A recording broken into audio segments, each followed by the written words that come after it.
podcast about football, mostly. We're one Saints fan and one Cowboys fan, one fan of Who Dat, and one fan of Dat Win. We're here to give weekly takes, game recaps, bad betting picks, game previews, and Seinfeld references. Each week, the podcast is brought to you by a Saints Cowboys Immaculate Grid match, which, for those unfamiliar, is a player who played for both the Saints and the Cowboys at some point in their career. This week's episode is brought to you by kicker Billy Cundiff, who started his career with the Cowboys in 2002, played there until 2005.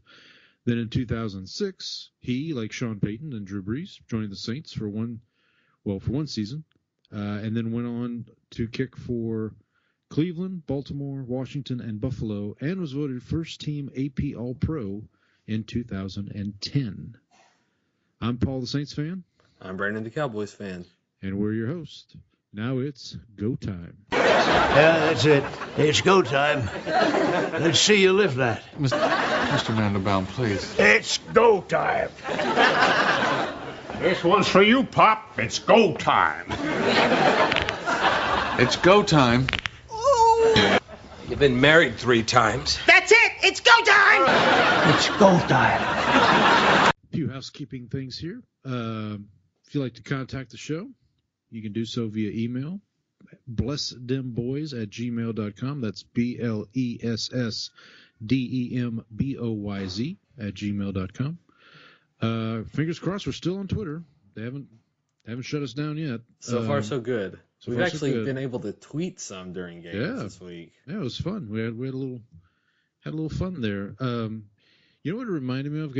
Speaking of Seinfeld, it reminded me of we always make the Kramer, this phone's a piece of junk Exactly. joke, right? But it reminded me of that episode where, because in that scene, Jerry tells George, like, yeah, I've got that reporter from NYU. I think I fooled her. Mm-hmm. Right? I think I fooled her. That's what this reminds me of. It's like I think I fooled Twitter, Jerry. Anyway, so if you want to follow us on Twitter, we are at bless_dem_boys. That's capital B in bless, capital D on dem, and a capital B on boys. And you can follow each of us. I'm at Paul Elliott _316. That's PAULELLIOTT _316. And Brandon is at Ball from Grace. And if you'd like to listen to the show, hopefully you're listening right now, you can do so on Spotify and Apple Podcasts. So please like, share, subscribe, leave a rating and review. Appreciate all the feedback. Tell your friends, tell your enemies. Tell random people on the streets. That's right. All right, Brandon. All right. Before we get into the football talk, and there's quite a little bit to go around here, we at Bless Them Boys do pride ourselves that we can talk about other things. But enough about fish. I can discuss other things, you know. So, starting with non-football, I'll make this kind of brief. Been watching my usual shows. The Penguin, Only Murders in the Building. The season finale of Only Murders is next week.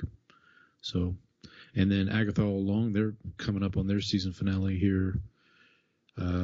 Next week they have a double episode next week that'll wrap up their season. Quick question about Only Murders in the Building. I went on Sure. I was on Rotten Tomatoes today, and they had something about. I know you said this season they're doing a movie about it, or that's the premise of the plot, right? Yeah. So the premise of the show, season 1, is based around Selena Gomez, Steve Martin, and Martin Short start a podcast, Right. a murder, like a serial type Mm-hmm. podcast.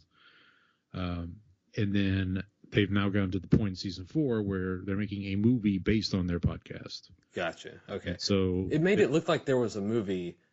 there is a movie element, yes. Okay. Yeah, there's a movie element. Basically, the whole season is the whole season kind of revolves around, like, obviously a murder. There's a murder usually at the beginning of usually it's at the end of the previous season, and then the first episode is kind of like, okay, that just kind of sets it up, but that's... So they solve the murder each season? Is that how it works? Okay. They solve the murder each season, and it gets kind of formulaic. So the penultimate episode was released today as we're recording this. And in that, you kind of get a sense of who who the murderer is. So that kind of leads into the final episode, which in the final episode they wrap everything up, and usually we'll see what happens. But good word there, penultimate. Doesn't get used enough, I think. Yeah. Are you familiar with a series of unfortunate events? Lemony Snicket? Yes.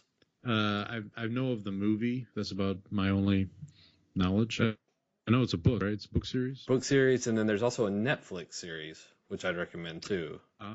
Which is also really with NPH, right? Neil Patrick Harris is in. Yep, it's really good.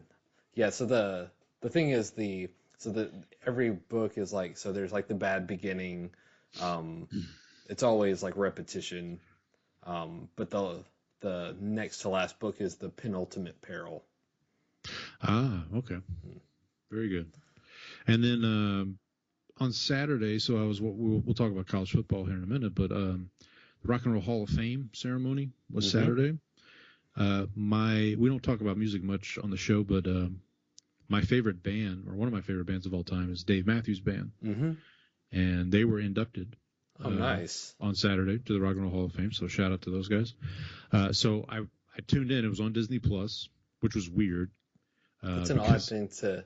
Yeah, because I mean, so I tuned in because I'm like, okay, well, Dave Matthews Band. So some of the other inductees were like Mary J. Blige, Ozzy Osbourne, Foreigner, Tribe Called Quest. So big names. So I'm thinking, okay, Dave will probably be towards the beginning, and I'll just watch it. Yeah, no, they closed the show with Dave Matthews Band. Like they were the last inductees. So I can see that though. I think I can kind of see that. No, I mean, look, it was cool, but so I did but it was cool because I did get to see. We made a joke on the show a couple weeks ago about Jordan Love and I want to know what love is, right? And then Foreigner gets inducted into the Hall of Fame, and they played I Want to Know What Love Is with Kelly Clarkson sat in with them. Those are always pretty good performances. I'll go back and still watch the one where Prince was inducted with George Harrison and was that While My Guitar Gently Weeps? Yes, the greatest guitar solo ever seen. Yeah. So it was cool. I got to see some good performances. I got to see Foreigner. I missed Cher was inducted, and she was the first one to go in. Yeah. Didn't Dua Lipa? Was it Dua Lipa? Did, yeah. Okay. I remember seeing that headline. I missed that one because I was anxious to get to watch it at the beginning because again I thought Dave Matthews Band would either be first out of the box, and then Dave also they gave a special recognition to Jimmy Buffett, and Dave sang one of his songs also. Margaritaville? No. Pirate Looks at 40, I think was what he sang. I'm not as familiar with Jimmy's. I'm not familiar with his catalog. I know Margaritaville, and I know the song he did with Alan Jackson. It's 5 o'clock somewhere. Right, of course.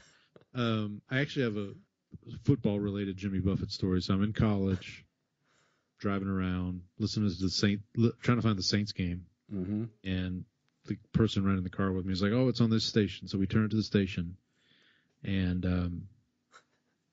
it's the national anthem. And we both look at each other like, this is awful. What is going on? And so they get to the end and the commentator says, "Ladies and gentlemen, Jimmy Buffett." I was like, oh man. He'd been hitting the margaritas a little too hard that day, apparently. Margaritaville, yeah. So rest in peace. Rest in peace, Jimmy. That's right.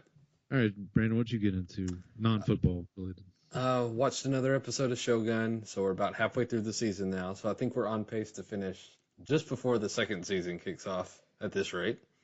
When is season 2? Oh, I have no idea. I'm more about the fact that we're watching so slowly at this point. You're taking your time. It's okay. Yeah, savoring it. Oldest and I finished Dragon Ball Z, so we've moved on to Dragon Ball Super, which I've seen a couple of episodes, but that's about it. I never actually got into that show. It was a little more recent. I actually remember when that was coming out and people were tweeting about it. It was how recent that show has actually come out. Dragon Ball Super? Dragon Ball Super, yeah. So there was Dragon Ball, the original Dragon Ball, Dragon Ball Z, Dragon Ball GT, which everyone agrees is garbage and should never be watched. So we skipped that one, and so we went straight to Dragon Ball Super. And so we're about 4 episodes in there. And then this weekend, non-football related, I got into on Saturday night along with the UT game, which I'm sure we'll get to in a little bit. But I also had I listened to the Yankees Guardians close out that series.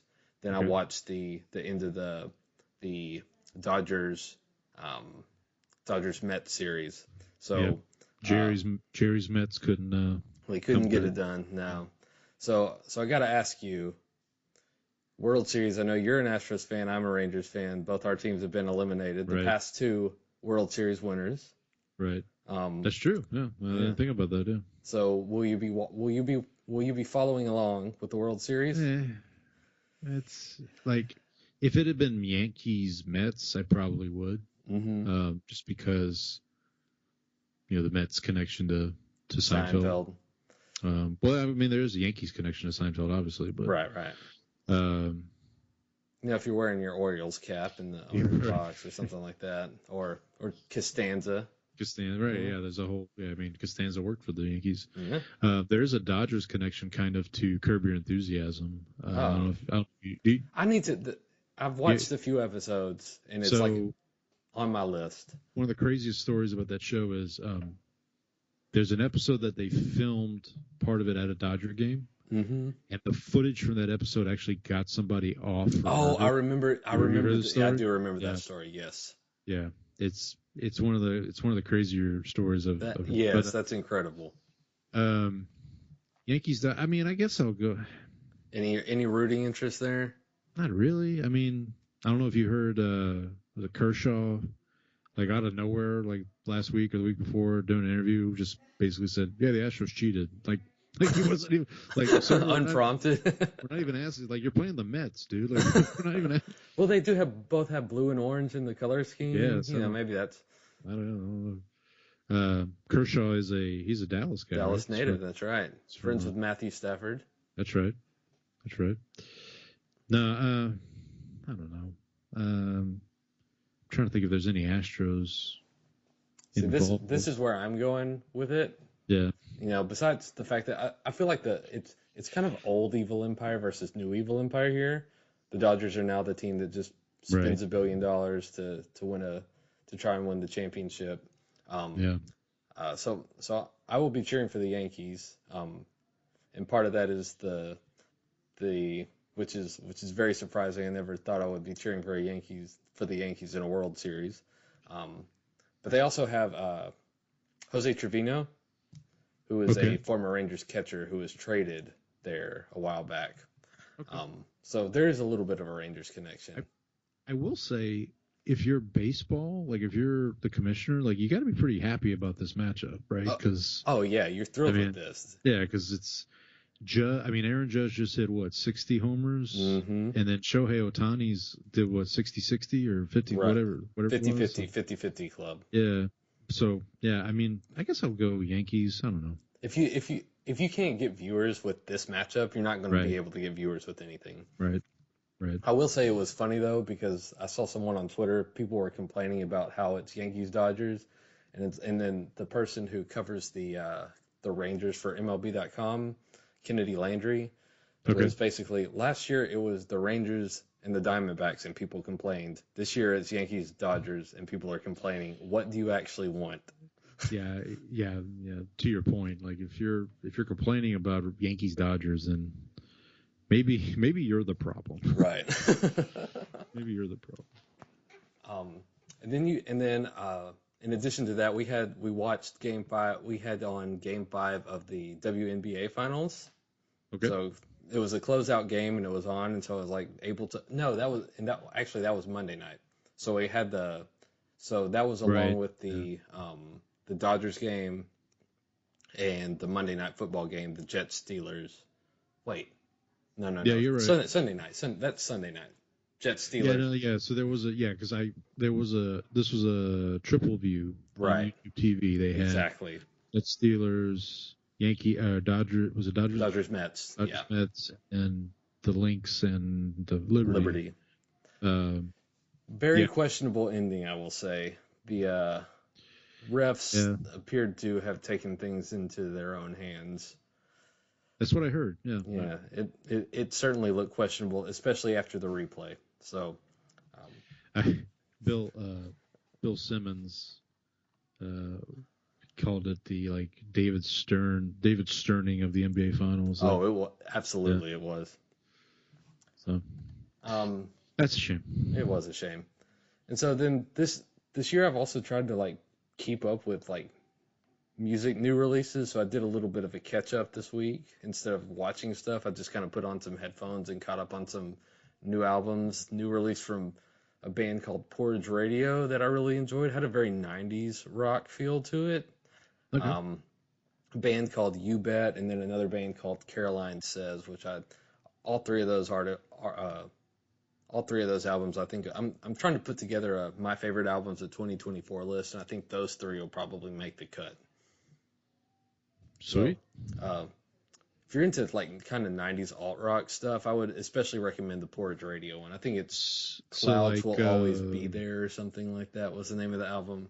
So can you give me some bands from the 90s that would? So I think the recommended article, or the article that recommended it to me, compared it to the Cranberries. Okay. With a little bit more of a grungy feel to it. Okay. So yeah, I need to get back into the way I get into music usually is through a movie or a TV show I'm watching. Mm-hmm. Breaking Bad was really good about this. They had some good songs. Some on that great soundtrack. one of my favorite needle drops from Breaking Bad was from this is really random, but it was going back to penultimate. Uh-huh. The penultimate episode ended. Spoiler alert for Breaking Bad. But the penultimate episode ends where they're all converging on Walter White, and everyone's going back basically, it's right. And then he and when they get to where he's not there, and then it cuts. I remember it cutting to the preview for the finale, and there was this great song, and I just blanked on the name of it, and I was like, okay, and this was I remember I have to figure out what song this is, so I think I rewound it on TiVo or whatever I had at the time and did Shazam, and I found what it was. I'm gonna have to look it up here. If I get a second, I'll try to look it up here. But that's how I find music. The other day I was in HEB, and song was on. It was Bonnie Raitt. Are you familiar with Bonnie Raitt? I am. Yeah, so one of her songs that I hadn't heard in a long time. What's the name? No, I can't remember that one either. I Love Sneaking Up on You. That's what it was. So that song snuck up on you. Yeah, the song snuck up on me. Yeah, and so we talked about Dave Matthews Band. There's another band I listen to called Tedeschi Trucks Band. Uh-huh. I have a thing for bands that band is in the title, I guess. Band of Thieves, Band of Horses. Yeah. Zach Brown Band. Yeah. Zach Brown Band. Good call. Saw them at the rodeo this year. Did you ever hear the little? It was an EP that they did that was produced by Dave Grohl. Oh yeah, and Dave Grohl sang on one of the songs, right? Yeah. Yeah. I think I heard that one. We saw them at the rodeo this year, but we saw them at the rodeo a couple years ago. And they just blew me away. They even did a performance of, I want to say, Bohemian Rhapsody. In the middle of this, they're doing all these. So I've never been a big I grew up listening to mostly country because that's what my parents listened to. So I kind of, as I grew up and was able to listen to what I wanted to listen to, I kind of got away from that, steered away from country. But but they were more, they kind of fit more in the Zach Brown Band, that is, kind of fits more in the Dave Matthews jam band kind of sound that I liked. Have you ever listened to Turnpike Troubadours? I've heard that name. You may have suggested them to me before. Yeah, they're more of a they're country, but they're not. It's not like pop country, kind of like the radio country. It's a little bit more bluesy, like a little bit more rock kind of country style. So closer to Zach Brown band than. I'll tell you who I liked back in the day was Travis Tritt. He had some. When I go back and listen to some of his stuff now, like that's kind of more the sign. Like Bonnie Raitt, obviously we talked about Bonnie Raitt. Like Bonnie Raitt, like that kind of, those kind of sounds are more my speed. Gotcha. So. All right, so moving on to the college football. We'll save the worst for last, but earlier in the day, I did. Whatever do you mean? Let me throw my bottle on the field in protest here. Listen. It's not going to change the outcome. It worked this time, though. It worked. Not this time. So I watched OU South Carolina. So the day got off to a good start there. That's the Spencer Rattler game. Yeah, that's right. Yeah. So I watched that. Got to enjoy OU continuing to just disintegrate. Yeah, I think my text to you was, I know this is going to break your heart, but exactly. And then I watched some of Tennessee, Alabama, which the quarterback play in that game was less than stellar. Yeah, we talked about this last week, I guess when they lost to Vanderbilt. Yeah, when they lost to Vanderbilt, like this Bama ain't it. This ain't Saban. No, Nick Saban is not walking through that door. This ain't your daddy's Bama. Yeah. Yeah, it's weird. It's weird because like I think people coming into the season kind of expected Bama to take a step back, but I don't think they expected. This has been a bigger step back than what they expected, though. Yeah. What anybody expected, I think. I mean, they lost to Vandy. Yeah.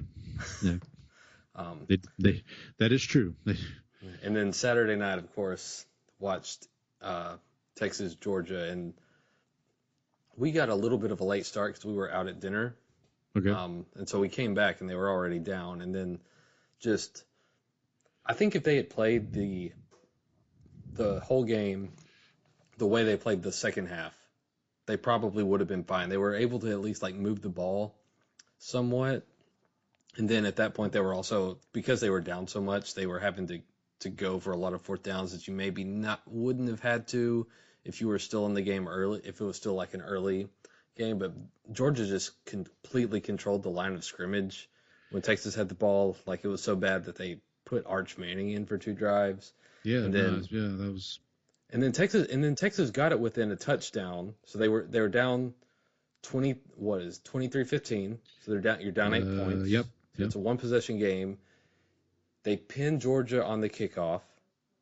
They get it to 3rd and long. Yep.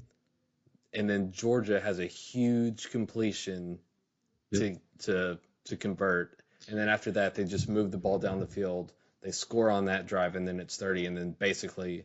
Yeah, and then UT fumbles the next drive. Yes. And so they were able to they at least got the stop after that fumble. Yeah. But like from that point on, it was an uphill battle. So Texas's last 3 drives were fumble, turnover on downs. Yeah, that's going back to just you have to go for it on 4th down in those situations anyway. So right, yeah, and it started off because Carson Beck has been like the uneven. Quarterbacks. Yeah, the quarterbacks in this class that are coming up, like obviously Ewers, you talked about. Mm-hmm. Beck has not been in the big game, like the Bama game. He was awful at times. And in this game, he started out 2 interceptions back-to-back. He threw interceptions on back-to-back drives, but UT just couldn't capitalize on it. You don't see a lot of like that's what the problem is like a lot of the plays just been uneven from like all of the quarterbacks, right? Yeah. I mean, like the only one who's been consistent, I would say, is Cam Ward from Miami. And he's kind of vaulted himself.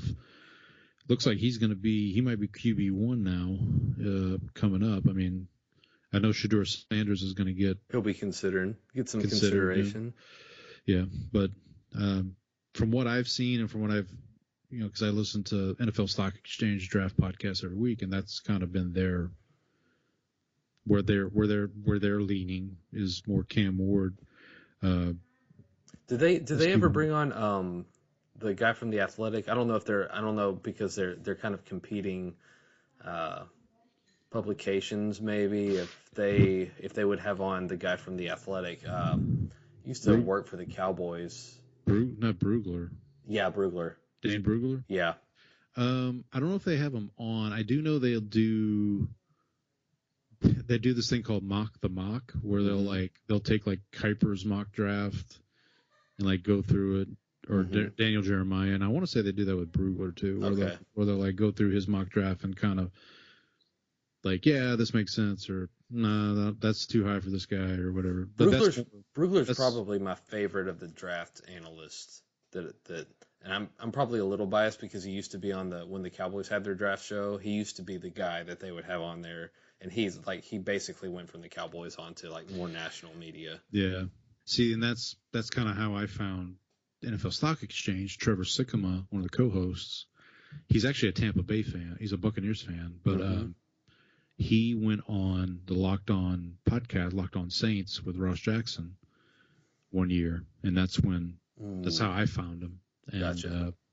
He co-hosts with Connor Rogers. Connor's a New York Jets, New York Mets fan. So yeah, shout out to those guys. So I think we just followed him on Twitter today. Oh yeah. How'd you do on your college picks this week? So we're still turning a profit, 6-4. Mm-hmm. I had a bad beat with Army. Army played East Carolina. They were up at one point, I think, 31-0. The spread was 17.5. They were laying 17.5, and I laid the points. And final score was 45-28. So basically they were up, and then they just let them kind of come in the back door. They let them off. To quote the late great Dennis Green, they let them off the hook. Yeah. Gotcha. But I'm still 10 games. So 6-4 for the week. Still 10 games over 500 for the season, 45-35. So we're turning a profit. We talked about this on text too. But Army Navy looking like they might be on a collision course for the American Athletic Conference Championship. So yeah, and then you were saying because I think your initial text was something along the lines of they might play 2 weeks in a row. That's right. And I thought because my initial thought was, okay, if it gets to the point where Army and Navy are both undefeated, they're in the AAC Conference Championship game, and it's pretty decided that, like, all right, whoever wins this game is going to get a spot. I think if one of them is undefeated, I think you have to, don't you? I would think so, but my thought was if they're both undefeated, and I know Navy plays Notre Dame this weekend. But like if they're both undefeated and that's the case, then why don't you just say, like you announce 11 teams and say, okay, we're going to have this game that on their usual day, and that's just going to be. But what I didn't realize after you and I started texting back and forth, I started looking into it. Yeah, so the game that they usually play is technically a non-conference game. Right. They have it on the books as. I think this is the first year that Army has actually been in the American. I think prior to because Navy's been there because I follow Memphis athletics, and so like they play Navy every year. This year they also have Army is in there. I don't think they've been there before. Yeah. But yeah, that would be. I mean, look, if nothing else, it would be cool, right? If that is, even if they're not both undefeated, if it's just a situation where one of them. Like the winner of that game basically can maybe get a playoff spot. That would be cool. But yeah, I don't know what they're gonna do. I guess they could say, play 2 weeks in a row. I don't. I will say they've actually like have fun offenses, right? They put up points. Well, so the Army, I didn't watch. I think I had that one on the multi-view because they played at 11. They played in that early window. And their quarterback is just like he's like a Taysom Hill type. So he can actually throw the ball, though. He can throw, yeah. Which for years and years, what we were used to is they run the triple option, because they don't have anybody who can actually pass the ball. Right, yeah. That's didn't Navy had one guy, they had a quarterback a couple years ago, didn't they? That was like fairly good. Yeah, I think his name was Staubach, Roger No. Staubach. I think you may have heard of him. Moving on. I walked straight up. You walked right into that one. That's the best softball pitch I've had all week. You just knocked it out of the park. All right. So speaking of picks that were not as good. So I was 7-8 for the week, which I actually felt pretty good. You should feel pretty good about that pretty good. after what we put up during the season. I am 47-60 for the year. That's against the spread. As Brandon, you are also 47-60. You were 6-9 for the week. Nice. Straight up, I wasn't much better this week. I was 8-7, so I was only one game better. Straight up, but for the year, still turning a profit, 62-45. I'm doing pretty good on my locks. 3-1. Is my math right? We've done 4 of these, right? That's a good question. Because we No, I think we've done 5. Yeah, you crunch the numbers over. I'll do some digging while you kind of. So one way or the other, I'm either 3-1 or 4-1 on my locks. My lock this week was Broncos over Saints, the lockiest of locks. You were 4-1 because last week you were 3-1. Okay, so I am 4-1. Okay. Yep. So 4-1 on the locks. I'm 1-4 on the upsets. Patriots. Drake May, whether it's New England or Old England, he couldn't. I mean, he played pretty well. I will say, I was feeling pretty good at their first drive. Yeah, weren't they? They were up at one point, right? To start, they were up 10-0. I want to say they're up. Yeah, I mean, their first drive, they went straight down the field and looked really good. But we can talk more about that in a second. For the team records that I predicted, right now I'm at 9, correct, up to this point. Mm-hmm. The Jets are killing you. It's actually both New York teams for opposite reasons. So like the Jets, I think I had them 6-0 or 6-1 at this point, and now they're 2-5. You should have if you just switched the New York teams, you probably would have been closer at this point. Why would I ever doubt Danny Dimes? Yeah. That's on you. That is on me. So why don't you? All right, smart guy. Why don't you go over your picks? So I am 6-9, 47-60 for the year. So we are even Steven at the moment. That's right. But I got the Seahawks over Falcons. So I'm 3-2 on my upset pick so far. So not too bad. And then I am 5-0 on locks. So I took the Commies over the Panthers. Dante Fowler with the immediate pick 6 to Cowboy legend, as you. That's remember. right, Cowboy legend. So I looked this up. I was like, oh wait, I think he played for the Saints too, but no. He played for the Rams. He played for the. Did he play for the I want to say he played for the Jaguars, Falcons. He's been around. The Jags drafted him, I want to say, right? He's from the University of Florida. I know that. Dante Fowler, drafted by the Jaguars. That is correct. In the first round, third overall. Yeah. He was. They thought he was the next Javon Curse for a little bit. I think he's been Javon Curse. He's been zing. All right, let's get into these. Let's get into these games. So 2 teams on a bye. Your guys, you Cowboys couldn't lose this week. I know. I don't know, with the number of defensive ends that they've got on IR at this point, I wouldn't have been surprised if they'd given them a loss. I saw so many like buy 34 Cowboys 0 memes this week. It was. I think my favorite one that I saw this week was a one that my wife sent me. Was somebody posted, "I hope Jerry Jones is on the Diddy tapes." That's about where we are as a franchise. We'll move quickly on from that. The Bears were also on a bye, but Thursday night I wish I was on a bye. I had to watch. I stayed up for this whole game, Brandon. What is wrong with me? I don't Broncos, know. You're a glutton for punishment. And here's the worst thing. So I'm watching it on Amazon Prime, obviously. and I'm on my Roku. And do you have Roku? We are on the Fire Stick. Okay, so on the Roku, if you don't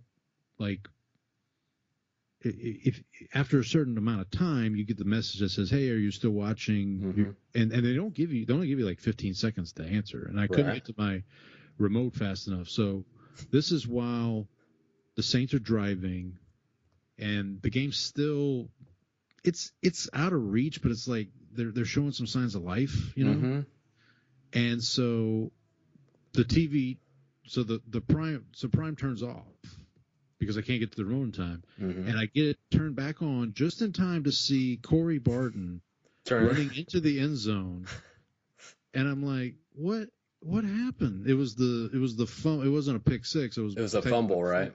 Yeah. It was a fumble. Because you texted me and said, I turned my TV back on for that. I couldn't remember if I texted you. You did. I literally, I turned it on and I see a white 55 or whoever it was. I'm like, what happened? Hey, so, what happened? The good news is that was my lock of the week. So, yeah, Saints, Tracy Porter deserved better than that. He presented yeah, that was a rough one to watch. I mean, Bo Nix. I mean, the Broncos won, but watching Bo Nix in that game does not give you any better feeling for the Denver's chances moving forward. Wait, you mean his perfectly placed throw between two open receivers? You didn't like that? There was that, but then he also threw one directly to a Saints defender who dropped. Oh yeah, Honey Badger. Yeah, Badger. Yeah, right in the numbers. Right. He's probably surprised it hit him that well. This is that chart that you talked about last week with Will Levis. Yep. On the bottom right. Yep. Accurate balls to the other team. Yeah. That's about what Bo Nix is right now. Real quick on the Saints, looks like Rattler's going to start again this week. So originally, right before this game, it was announced that they were expecting Carr to be available for the Panthers game next week. Mm-hmm. But then yesterday, there was rumblings that, he actually might be ready for this game, for the Chargers game this week. Mm-hmm. But if he's not, they're going to go back to Spencer Rattler. I'm kind of the opinion, if Carr's coming back for the Carolina game, there's no harm in playing Jake Haener. But, if you really are, I think now the other thing is they should be getting back Taysom Hill, Cesar Ruiz, Lucas Patrick. What's the story on Olave right now? Concussion protocol. He's still in the protocol. Because his... that was the Tampa game, right? He got knocked out. Yeah. Yeah, early on, first drive. Oh yes, because I had him in a underdogs pick, and he that one got refunded, thankfully. He got Yep. rescued. I had one that got rescued last week. The Jordan Mason 49ers against the Seahawks when he got hurt. I will say I had a bunch of underdogs picks on this game, and they not very good. Yeah, it's tough being a Saints fan right now. We were talking before we turned the mics on. Alvin Kamara did sign an extension, so it looks like he is going to be a Saint for life. Assuming this was not to make him more tradable. That thought did cross my mind. I do think if they lose against the Chargers, if they lose to the Panthers, so the Panthers game is the Sunday before the trade deadline. Mm-hmm. I feel like if they lose that, then maybe they start selling off pieces. I don't know. That's a Dennis Allen's got to go situation. If you lose to the Panthers, he's done. You can't let him stick around at that point. You would think. What's funny is, so they have the Panthers game, which, by the way, shout out to former patron saint / Cowboy Andy Dalton. He was in a car accident this today. He and his family were in a car accident in Charlotte, but looks like everybody's okay. So hope all is well there. But so back-to-back weeks, the Saints are going to play the Panthers, which that's the Andy Dalton revenge game. Mm-hmm. And then now it looks like they're going to play the week after that. I think it's either the week after or maybe the 2 weeks after They're going to play the Jameis Winston revenge game because Jameis Winston was named the starter for Cleveland today. Oh, so they actually did decide to go back to Jameis this time instead of Dorian Thompson-Robinson. Yeah. Oh, actually, I'm sorry. The Saints will play the Falcons in between. Okay. So the Saints will play at Carolina, come back home, host the Falcons, then the Jameis Winston revenge game. Browns also signed Bailey Zappi to the practice squad. Saw that too. So for the Broncos, the Browns quarterback situation, it's never good. I feel bad for Drew Carey. So for the Broncos, I will say real quick, if the playoffs started today, Broncos would be in the playoffs right now. They're in the thick of it. I mentioned Peyton as a potential coach of the year, sneaky, like maybe sneak in there. Look, I mean, that team's they're winning games. They've got another winnable game. They play the Panthers this week, so they should win that one. That's 5 wins. I mean, they're definitely going to probably hit some overs for some folks on win totals. So, all right, let's get off of this depressing game. Let's move to a slightly less depressing game, the Drake. I don't even like Drake. You don't like the Drake? I hate the Drake. I love the Drake. How could you not like the Drake? Who's the Drake? Who's the Drake? The Drake is good. Oh. The Drake. Yeah. We were loving the Drake there for a little bit. For a very brief moment, the Drake was good, and then the Drake was good, and then the Drake is bad. I actually think this is more of a indictment against the Patriots defense, which I actually thought was going to be good. They looked good in the opening week against Cincinnati, and now they're starting to trend in the wrong direction, as they say. So, asking for a friend, is it good when you're a rookie quarterback in his second? I think this is his second start. Correct me. Mm-hmm. In his second start, throws 37 passes, and you run the ball 38 times.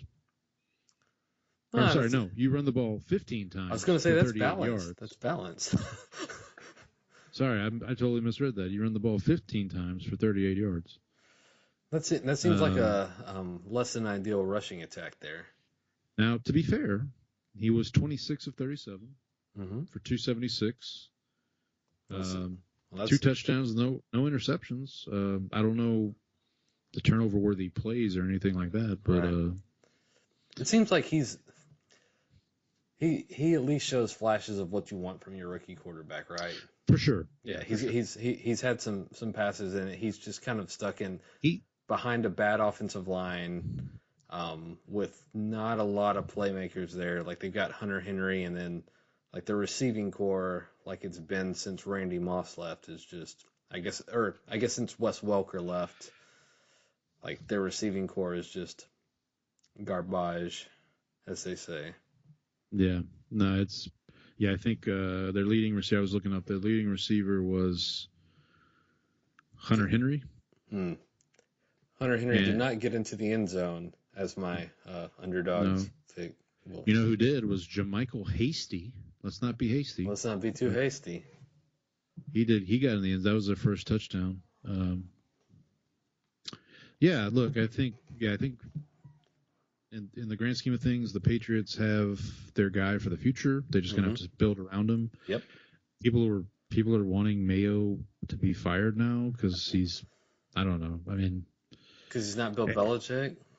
Well, and he's calling his defense soft, or he's calling his whole team soft after the game. I don't know. It'll just give him some time. Yeah, he'll be fine. Now, look, it is bad when you have a defensive head coach and your defense sucks. Right. Speaking from experience. You're coming by that feeling, honestly. We talked about the Broncos kind of being in the playoff hunt. Mm-hmm. Am I crazy, or would it be crazy for me to say that the Jaguars are not out of this completely yet? They're pretty disgusting to watch too. No, they are. Don't get me wrong. However, I assume you mean from the vantage point of Not the division. Not the division. Sneaking in is. I'm just thinking. So they're 2-5 right now, right? They host the Packers this week. Mm-hmm. Then they go to Philadelphia. Then they host the Vikings. Okay, yeah, they might be out of this. I was going to say, I don't. Where are we finding wins here? Yeah. Then they go to Detroit. Yeah. So they play. So 2-9. Four best teams in the NFC. Well, the Eagles maybe not, but like three of the best teams in the NFC and the Eagles the next 4 weeks, and then come back home December 1st. Well, they have a bye week, and then they come back home and play the Texans. So now let me complain about Tank Bigsby. Yeah, I didn't do jack squat against against. Who did they play last week? They were in London. Colts? Oh, no, yeah. no, that was a week before. Was it the Bears? The Bears, yeah. Did nothing against them, and then this week, once again, as he is on my bench, proceeds to put up 23 fantasy points. And sounds like you got some grievances there. I do have some grievances. Mr. Tank Bigsby, come on down. It's time for the feats of strength. Speaking of fantasy, do you want to hear? So the person I was playing in fantasy this week had the following players: Jahmyr Gibbs, Rashad White, Justin Jefferson.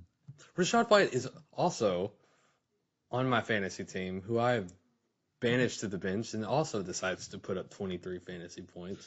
I mean, his defense, like Godwin. I mean, Evans was hurt. Godwin. Everyone was hurt, got hurt on that team. So, yeah. Oh, because I also have Mike Evans. Right. Well, I have Mike Evans on my team. Yeah.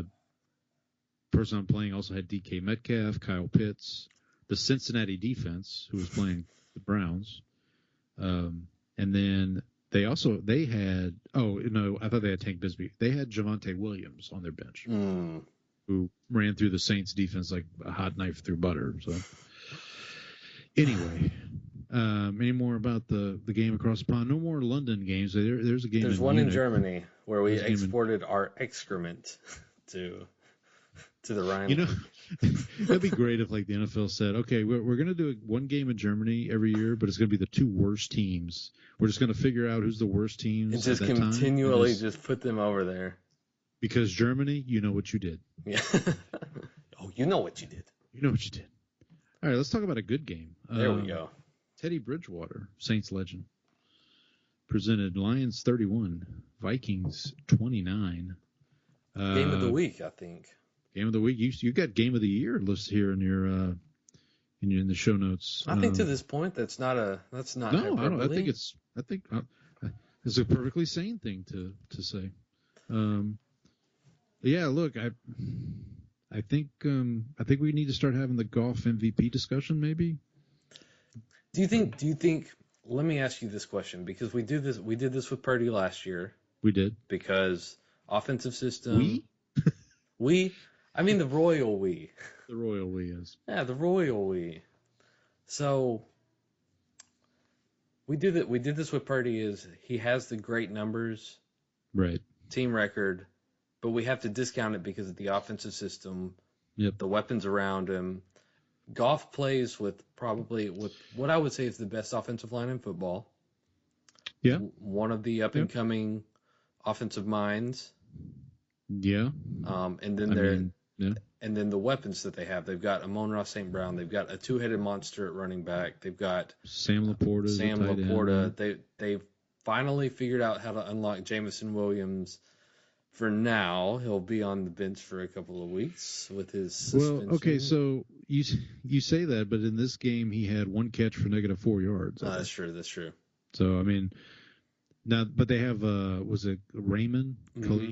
Everybody loves Khalif Raymond. Yeah. But Jamison Williams has this year finally started to be useful. More than just a gadget player, I would say, this year. Well, because I remember that draft. That was the Olave draft. Mm-hmm. And I think the Saints were kind of in on Williams too. And because I remember the Saints traded up to get Olave because there was a run on receivers. That was also the Garrett Wilson year. Mm-hmm. And then I think the Detroit traded up right behind the Saints to get, because everybody was surprised. They're like, why is Detroit? Because he was coming off the ACL and But yeah, no, I think you're right. I think it is the sum of the parts type situation. I think, look, Jahmyr Gibbs is the real deal. Like when Montgomery got hurt, Gibbs basically became the workhorse. He took over, yeah. I mean, and then he trucked somebody in the end zone. So I mean, for all the people who were saying you can't draft a running back number 12 overall or whatever they drafted him, like, well, you can if he's that this, yeah. If he plays like that, you can. So, yeah, I'm happy. Look, I'm happy for the Lions. They have a lot of former Saints staff members. Aaron Glenn, Cowboys legend. Is their defensive coordinator. Dan Campbell. Also Cowboys legend. And then they have a couple. I can't remember I think Marcus Davenport. I mean, he's not playing for them because he stays injured. But I mean, I think he's technically on the roster. I think he's technically. Yeah, I can't remember if he was with. Yeah, because he was with the Vikings and now he's. Oh, that should have been the Immaculate Grid match. Oh, there we go. But for the Vikings, real quick, I don't think this is the end of the. I don't think this is the start of a slide. No. I did see. Did you see the rumor today that they might trade for Stafford? No, I didn't see that. I mean, I don't know how much. Yeah, I mean, it's. Yeah, I don't know how much stock to put into that because like that seems weird. Like I don't. Like you lose one game and you're gonna give up on Darnold. Now look, Darnold's. We talked about this. Like he's not. It's still Sam Darnold. Like he's not gonna be the reason they win a Super Bowl. But with the coaching that they have, he's able to minimize his mistakes and kind of play to his strengths, right? And then if you can throw to Justin Jefferson, like if you can get the ball to Justin Jefferson, then you're fine, right? Yeah, I think that helps. And I will say this, just to go back to Goff for like a quick second, like even with the kind of the weapons around him, he is making big time throws. He's letting it rip a little, which I don't necessarily think he had the freedom to do in Los Angeles. It always seemed like McVay kind of had training wheels on him a little bit. Yep. So like as high as he got, which McVay, speaking of it, also has a great offensive system, but like always sort of kind of, you're going to run it the way I want. Whereas with the Lions, they kind of basically like, here's the keys. This is what you do. We're going to have this set up to like make things easy, but we're going to give you command of it. We're giving you the keys to it. He never had that freedom with the Rams. Yeah, they do a good job of setting them up for success. Right. In terms of that. So, so I think, the Vikings, I think the Vikings will be okay. They'll be fine. This was a last second field goal. Loss. Yeah. They'll be fine. And then like for the Lions too, just to put a button on this, like for them to. Because Montgomery gets hurt, he comes back in the game. He has that costly fumble that leads to a touchdown. Right. And then, to your point, Goff comes back and just leads him right down. And Bates, the guy who was selling bricks in the Houston area, apparently, he comes on and makes a kick, and they're 5-1, and now everybody thinks thay're the best team in an NFC, maybe in the NFL. So. It'll be interesting. Another team in the NFC North, the Green Bay Packers. Their game brought to you by Amon Green. Packers 24, Texans 22. Did you watch much of this game? So here's the thing. Every time, so it was on the multi-view, and every time I looked over, if the Texans were doing well, it was because they were running the football. And like it was either they were either running the football well or C.J. Stroud was running for his life, kind of thing. So, right.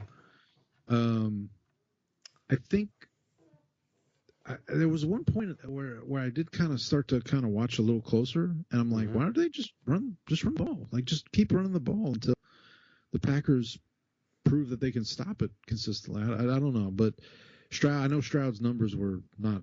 I was going to say, do you want to hear him? Yeah, go ahead.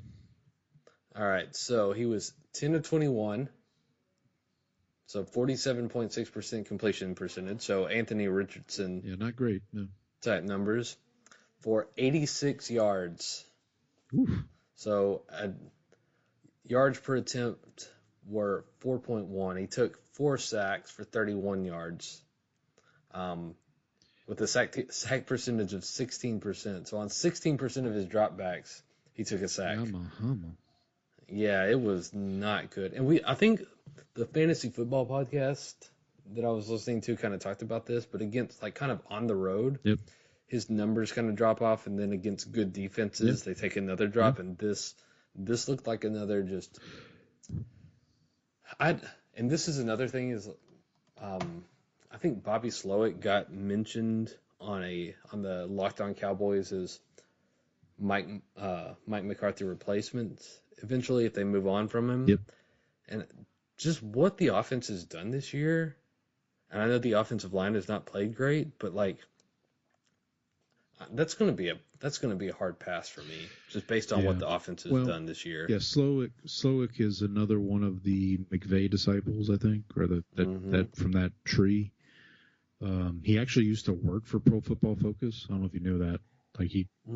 Yeah. So if you've ever listened to their show, they would always refer to him as PFF Bobby because he apparently worked for them for a little bit. But anyway, I think look for the Texans, this is a good measuring stick game. The nice thing is it's not a conference game, so it doesn't. Right. So a loss there doesn't hurt. And their only 2 losses this year are non-conference. They got blown out by the Minnesota, and they got beat by the Packers. And look, these are 2 of the best teams in the NFC. So it's not like you're losing to the Saints or the Cowboys. But yeah, look, I think all what you brought up is valid. Stroud, they just need to make sure that they're not putting everything on him. I mean, they have Mixon is running the ball very well. So very well. So like he needs. So maybe do that more. I don't know. And then their defense, the Texans defense, can get after the quarterback with Anderson and with Danico Autry and Danielle Hunter. Thank you. That was what I was trying to think of. But yeah, so I think they'll be fine. I think they'll be. It helps that they play in the AFC South too. Right. So. All right. Moving on, we'll talk about this is my upset pick of the week. The Seahawks go on the road from West Coast to East Coast and beat the Falcons 34-14 in the matchup brought to you by Devin Hester, which I don't remember Devin Hester on the Seahawks. I didn't either. Look, it's on Pro Football. Tell it to the internet, Brandon. Yeah, this was your. So here's the thing. This is classic Falcons right here. They're coming off a win, right? They beat Tampa at home on the Thursday night game. Seattle's coming off. I'm sorry. Then they go to Carolina. They win that. Seattle's coming off a tough loss to San Francisco at home on Thursday night.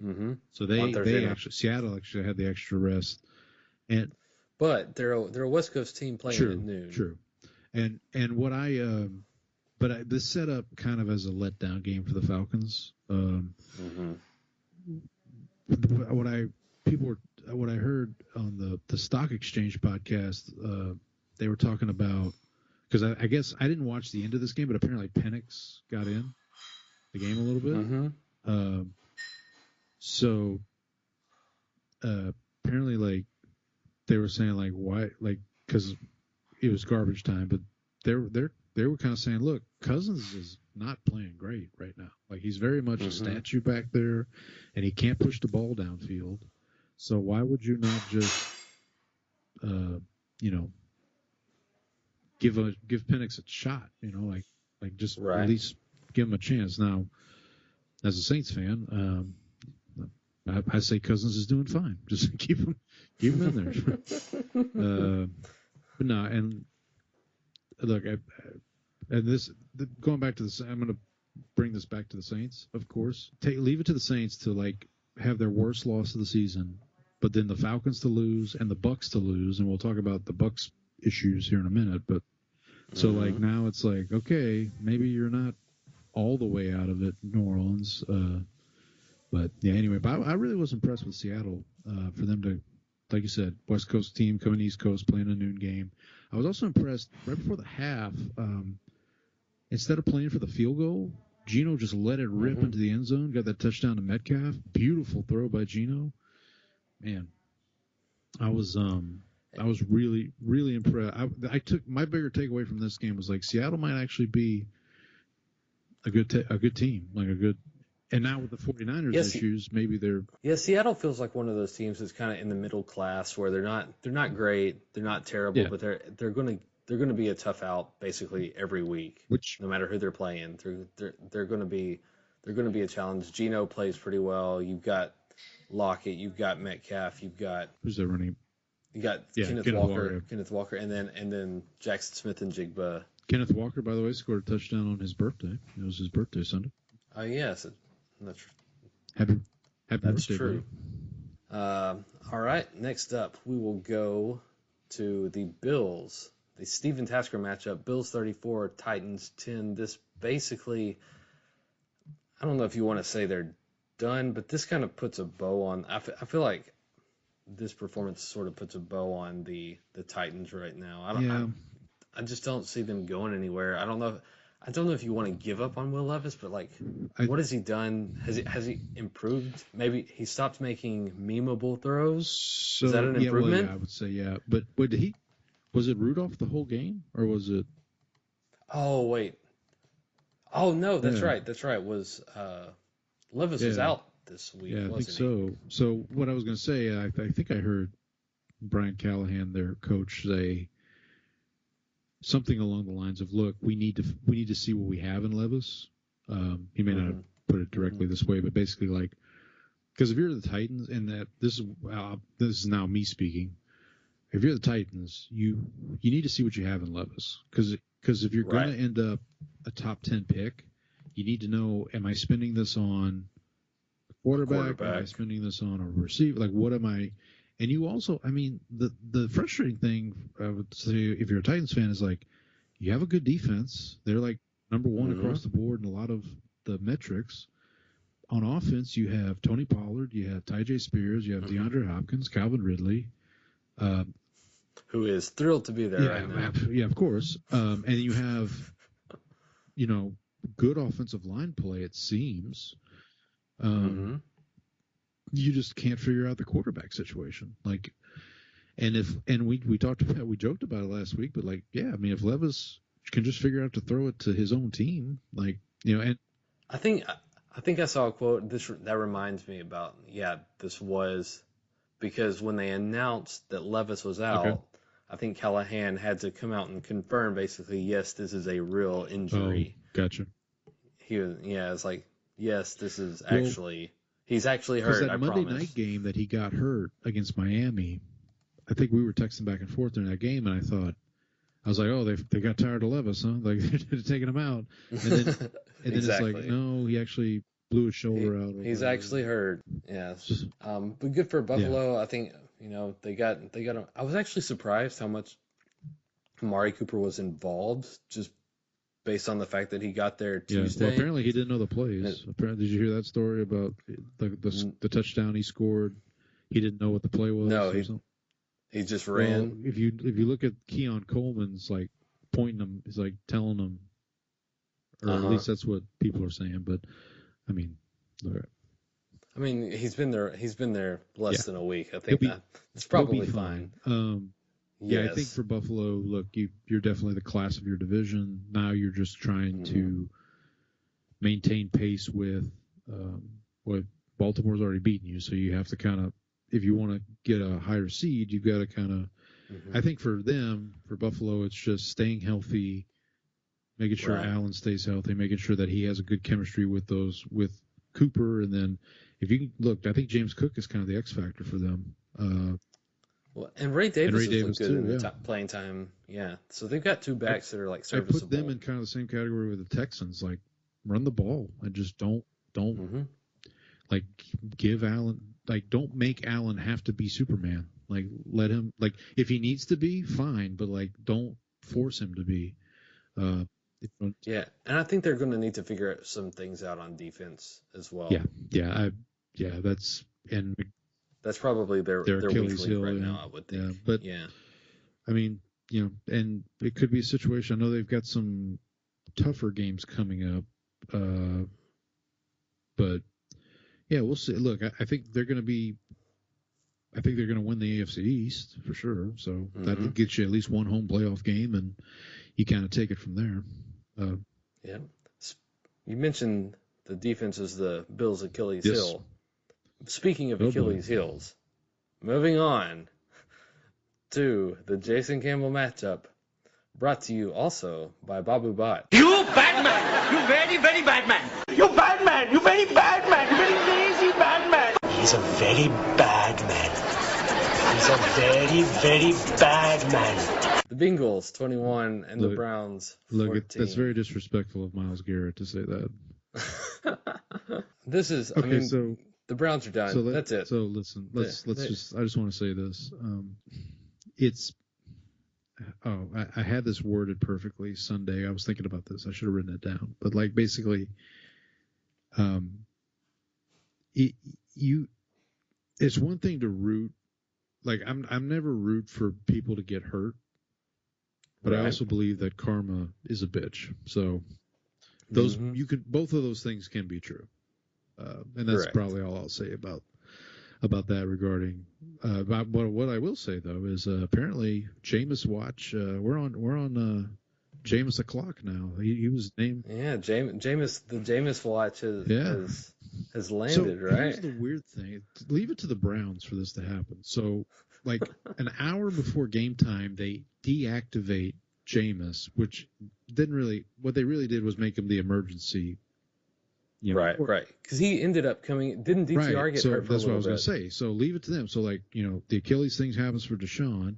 DTR comes in and he plays somewhat well. He leads them to a touchdown drive. Like Nick Chubb, good for. By the way, Nick Chubb's back. Too. Yeah. And then, so he does that, and then his like finger. I think he like hurt his finger or something. So so Jameis ends up coming in the game anyway. So you deactivated him, and I'm sure he was thrilled with that decision. My thought was similar to the Kamara thing we were talking about earlier. I thought it was like, well, maybe they're going to trade Jameis so they don't want him getting hurt. That was my initial thought, but look, for the Browns, it's tough being a Cleveland fan. I mean, their best hope right now, you play the season out, you get a top 10, top 5 pick. You get the quarterback right in the draft, and he just beats Deshaun out next year, and then so now. Well, I don't think, given where this injury happened, like, is it? I guess it's possible for him to. I think they said he'll be back for camp, but I mean, like, well, I guess the best case scenario then would be, let's say he's not ready for the start of next season, and you get. I was going to throw a name out there, Cam Ward. And Cam starts, and he's playing so well. It's like, okay, well, sorry, Deshaun. Like, I mean, we'll pay you, but because that's the thing is like, the albatross on their neck is the Deshaun contract. Which, I mean, if you got to pay it, you got to pay it. But at least maybe you can make the best out of that situation. And they're making chicken salad. Yeah. Well, so I will say the one thing I was in the gym Monday morning, and somebody, it was go time, and so somebody mentioned the fans booing came up, and the guy next to me goes, man, even the Eagles fans wouldn't do that. And I just turned around and looked at him. I go, oh, yes, they would. Sir, or they were cheering of the injury. The guy goes, even the Eagles fans aren't that cold. And I looked at him. I said, they are. The Eagles fans would throw a parade probably. Yeah. Anything about the Bengals? I'm a little underwhelmed. Yeah, I'm still. I think they're still finding their their rhythm a little bit. Mm-hmm. I will say, I mean, yeah, because they had the opening kickoff return for a touchdown. Right. Charlie Jones, I believe. And outside of that, like their offense didn't really look. But again, we talked about this last week. Like Burrow against the Browns, like the Browns have played him pretty well. And I think what was it? I heard something that the way that they played them last year was basically I think they ran a bunch of single high safety looks, and then this week they kind of basically completely changed up what they did, so that the scout what they had probably planned for had been adjusted. Like the Browns kind of took that into account, changed the game plan, so maybe that had something to do with it. That's actually smart. Yeah. What was? Yeah, that makes sense. Was Jim Schwartz? Was he the defensive coordinator in Cleveland last year? Because I know he's the defensive. Okay. Yes, he was. He was. Yeah. So he probably just took everything that he did last year and was like, I'm going to completely flip the script and just kind of confuse them a little, and that's probably what ended up happening. So I wouldn't panic. I still wouldn't hit the panic button for the Bengals. I think for them it's just when they got a big one coming up this week against the Eagles, but like if you just keep stacking wins together and hope you can kind of find your way in this muddled AFC wild card run. Yep. Speaking of that, Jacoby Brissett presented Colts 16, Dolphins 10. So the Colts are in the middle of that mush that is the AFC playoffs. This was an Anthony Richardson game, wasn't it? It was for a little while, and then I think Flacco did come in at some point. Let me double check that. I thought I saw, because as you and I have both kind of said, now this kind of falls in the Levis category, I guess. Like, what is your goal? Like, I mean, obviously, look, ideally Richardson would be playing really well, and you could be in the playoff run. But to me, oh yeah, Richardson did play. Let me see here. Nope, yeah, Richardson played the whole game. 10 for 24, 129. Ran the ball 14 times for 56 yards. That completion percentage. Yeah, who needs it? It's overrated. It's an overrated stat. Longhorn legend A.D. Mitchell, 2 catches for 30 yards. Richardson was the leading rusher for the Colts. Averaged 5.4 yards an attempt. Pretty brutal. Well, may I introduce you to Scoop Huntley, 7 for 13, 87 yards, and Tim Boyle, 8 for 13, 74 yards. So it's a sliding scale.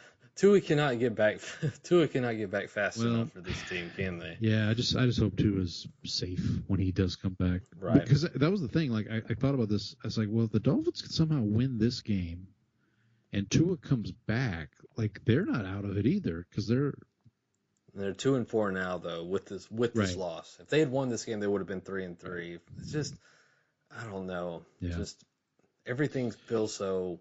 It's like held together with bubble gum and paper house clips of cards, at this point, right? Yes. It's a house of cards. All right, last early game here. Jose Cortez presents Eagles 28, Giants 3. Don't tell Falcons fans. This has got. I think the story on this is Saquon Barkley. Yeah. Do we really need to go any further than that? Yeah, you should have paid him if you're the Giants. You should have done what you had to. Can I ask you real quick, as a Cowboys fan, are you? I don't use the word fearful. Like, are you impressed by the Eagles? What worries me and what has always worried me about them is their run game. Right. Like their passing game is basically built on go balls to A.J. Brown and Devontae Smith. And if you're able to kind of keep that from being efficient, like Hurts isn't like a great passer over the middle of the field. He's not going to be. A lot of times it's 1 read, 2 read, scramble. Do you know how many attempts Hurts had in this game? It's got to be, what, like 10? He was 10 for 14. 114 yards. See, yeah, if you can put the game on him and you're not letting Saquon beat you, then you're probably fine. The Giants were not able to do that in this game, and that's that's Philadelphia's route to success, is like being able to dictate the game via the run. If you're not able to stop that, then you're going to have a long day, and that is where I'd be fearful as a Cowboys fan, is that we have not stopped the run, like Detroit, the Saints, like teams like that. The teams that we've had are Baltimore. The games where we've struggled, it's been in the run game. Yeah, and it's funny that like the teams that are good this year, I'd say maybe with the exception of the Chiefs, all have good running games. Like Detroit, we talked about them. We talked about Philly here. And that's got to be kind of you got to think that that's kind of a function of the fact that the NFL's kind of rotated back to that it's two a safety cyclical thing, and so like now, and people have talked about this on ESPN, now because we were such in a pass happy league, the defense is adjusted to that. Well, now offenses are coming back to, no, we're just going to run you out of too high. I think the Eagles are. I mean, we're going to talk. We can maybe talk about this later, but the NFC North is obviously the best division. I forgot to update my division rankings, but the NFC North is obviously the best division. And right now, if the playoffs started, all 4 NFC North teams would be in it. So if that's going to happen, then basically the worst team in the NFC North, which let's say it's the Bears, has to be better than every second place team in the other divisions. So better than the Eagles, better than the 49ers at this point, better than better than Atlanta or Tampa Bay.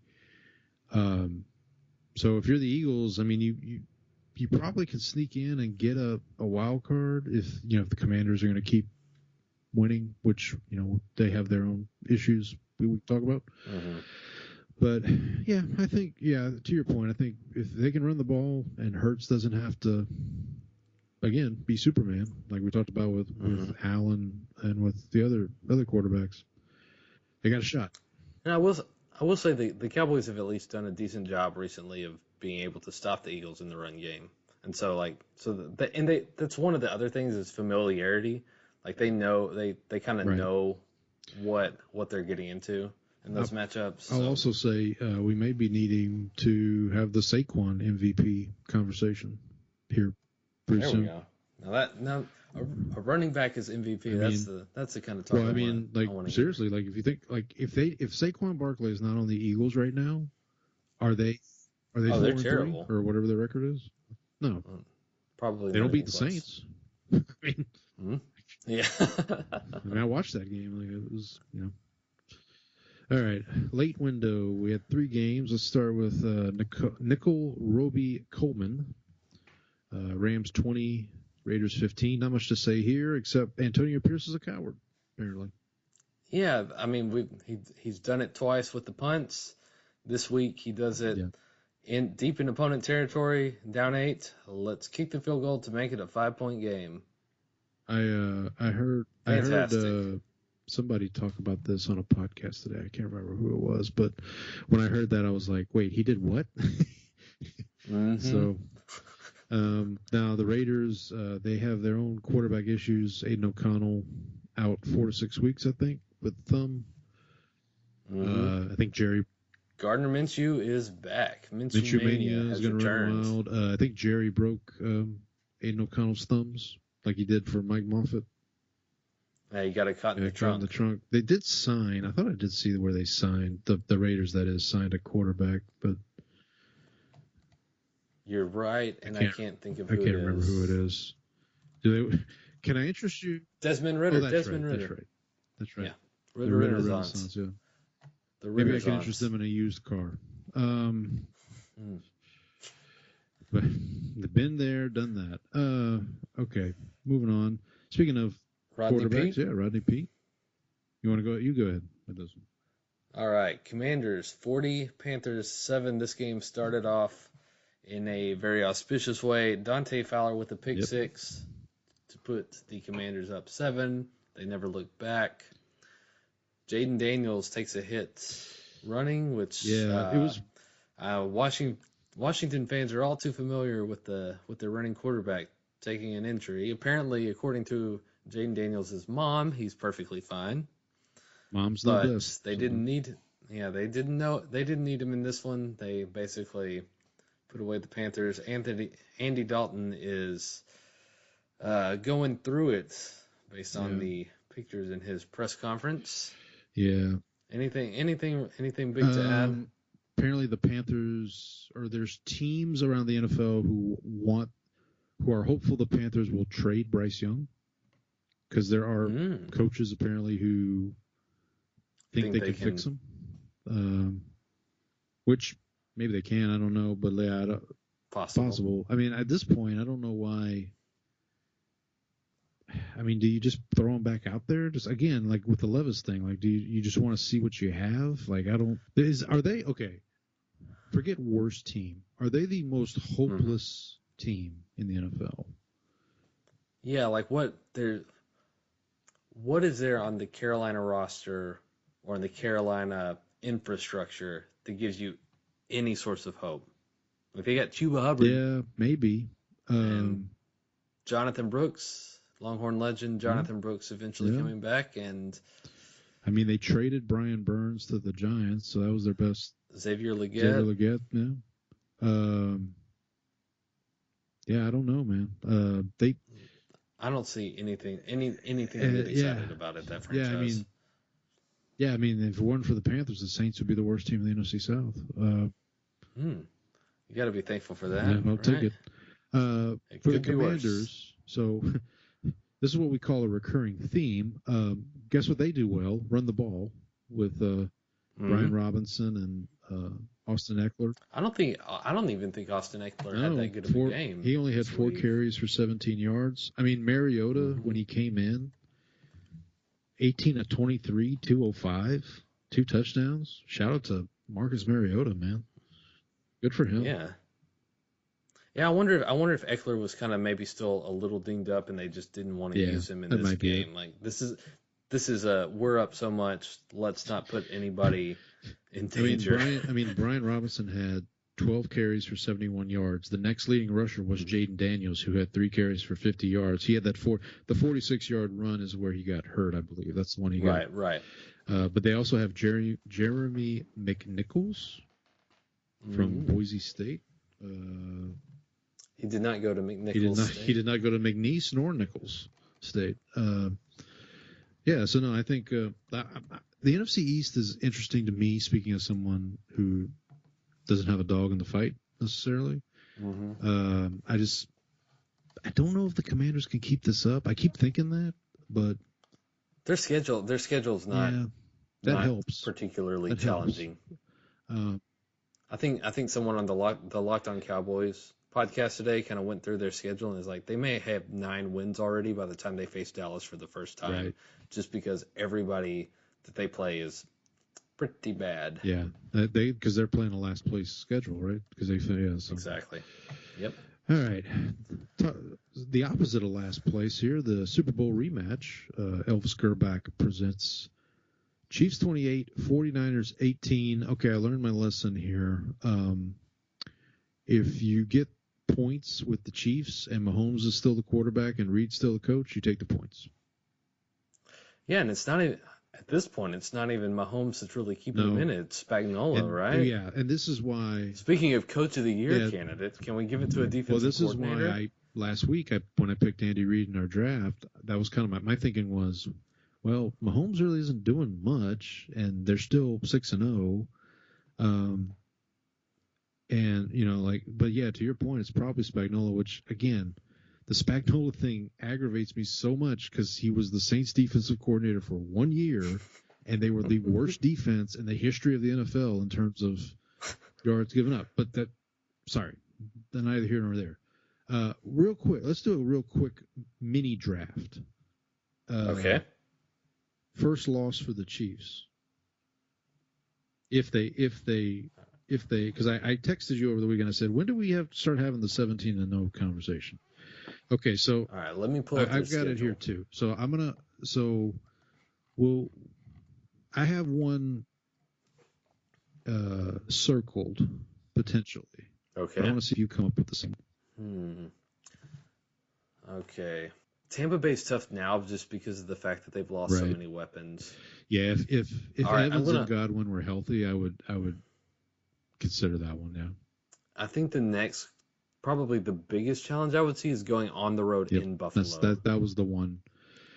If that was for me, that was the one. If they get past that, I think it'd be hilarious if they lost to Carolina the next week. But they should do that as a gag. Like you're not gonna lose that many games based on your schedule. Looking at it here, like just lose to the Panthers on purpose as a joke. Calls it in. Look, Andy, listen. You can't go 17-0.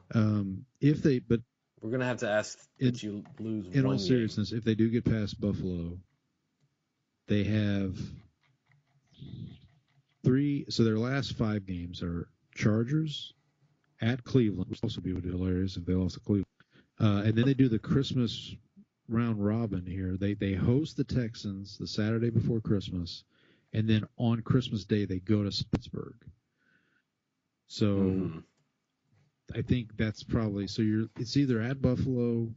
Look, and I do think any of those AFC West games, like even the one this week going to Vegas, like the Chargers games are going to be tough. Even the Raiders games. I mean, because we know the Raiders beat them on Christmas last year. They do play each other on Black Friday this year. That's the Black Friday game, Raiders at Chiefs, exclusively on Prime Video. But yeah, so I think this game is more this game this past week a little bit more about the 49ers. So one of the reasons I picked them was I really just thought the 49ers needed this game much more than they wanted it emotionally too. But then the Ayuk injury, Deebo Samuel apparently has pneumonia or pneumonia-like symptoms. I think he just got out of the hospital. George Kittle was banged up. Jordan Mason's still banged up. So if they can get their people back, well, they're not going to get everybody back. Ayuk's already out for this. Yeah, Ayuk's out for this year, and obviously people are now having the Purdy conversation about, well, he's not. You take weapons away from him, he's not that great. Yeah, he can't elevate everybody else. Yeah, he's not like Brady, which congratulations. No, you're not Tom Brady. Guess what? What a shocker.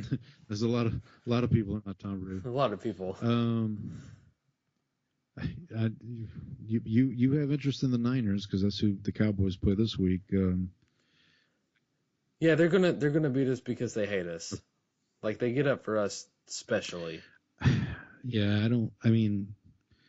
and just real quick, one last thing on the Chiefs, like Mahomes, I know he's not having a great season, but he's still Mahomes. Like they really are in that Patriots pantheon of like get to the postseason. But they're just like, it's Mahomes and it's Reed, and you can't bet against them. Like as long as they're there, they can have Juju Smith-Schuster, they can have Kareem Hunt.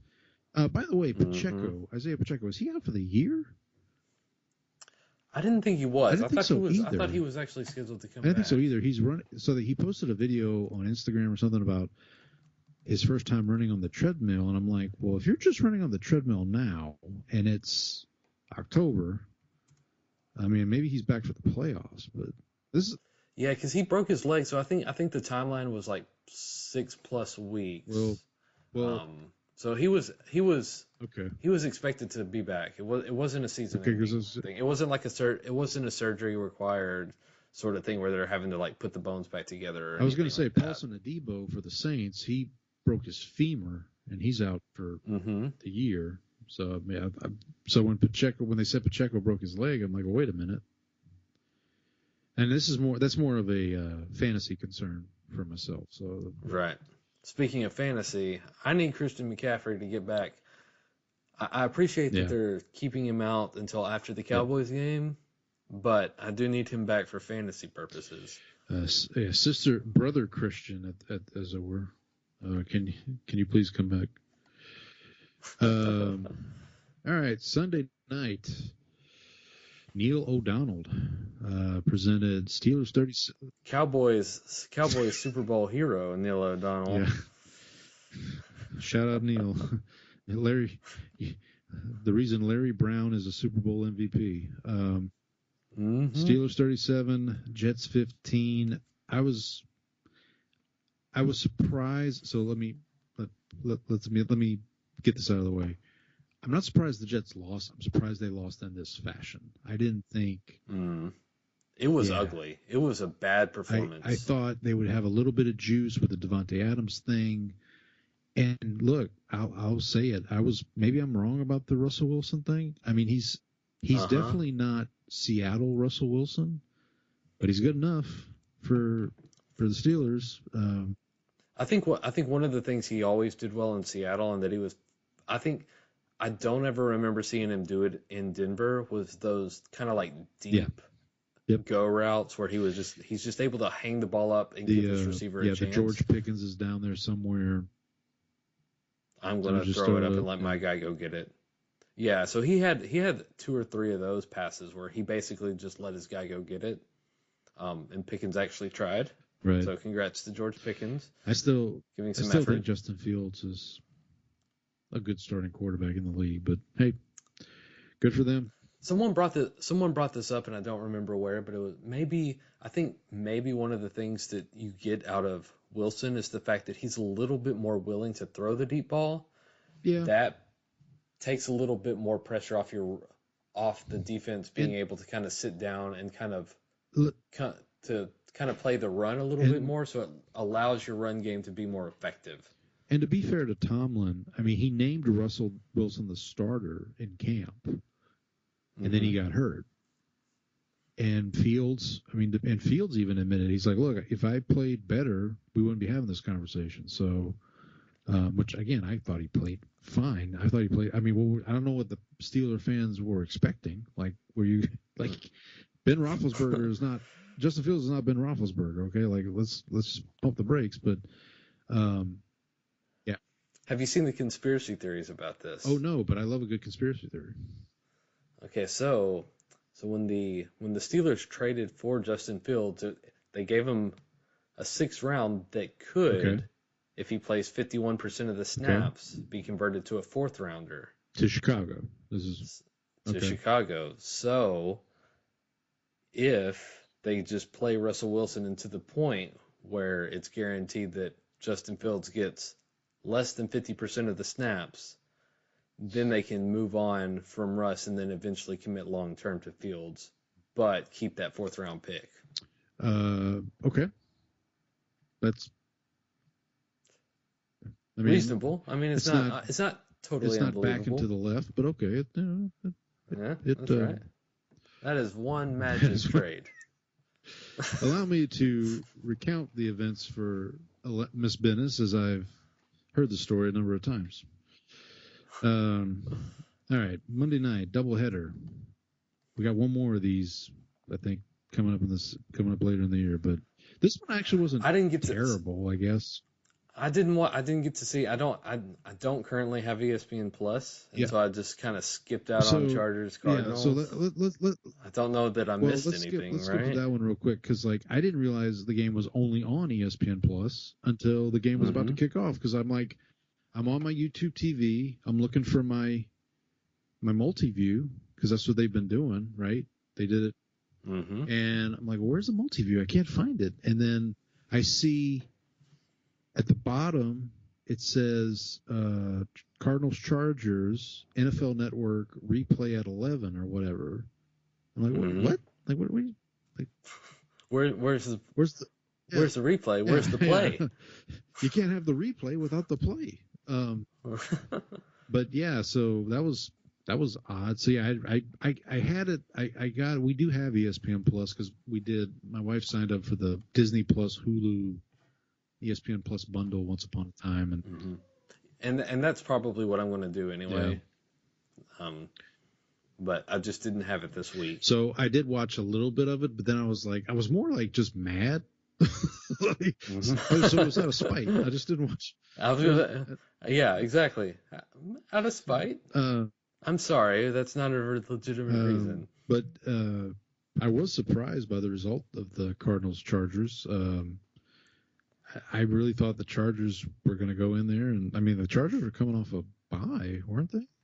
Mm-hmm. Yeah, Chargers coming off a bye, and I mean Herbert had, I believe. No, they came off a bye the previous week. All right. So good. No, yeah, because I think I mentioned this to you off mic, but I was hoping the Chargers would win because that way maybe that would give the Saints a chance this weekend, but that wasn't the case. But Herbert, I believe, had his best game statistically, yeah. But just couldn't get. They had that one fumble at the goal line, right? The ball got punched out. I did see that. Yeah, Herbert was 27 of 39 for 349 yards. That's Herbert numbers. I mean, but again, going back to our running theme here, pun intended. Only 59 yards rushing for the Chargers on the ground, and I don't think the Cardinals' defense is that stout. No, it's not that stout. Now, your cousin, on the other hand, James Conner, he is crushing it this year. He is having a great He's kind of the reason they're competitive, honestly. Because Murray's not... Hasn't lit the world on fire. He's up and down. He and Maserati Marv... Marvin Harrison only had 3 catches, 21 yards.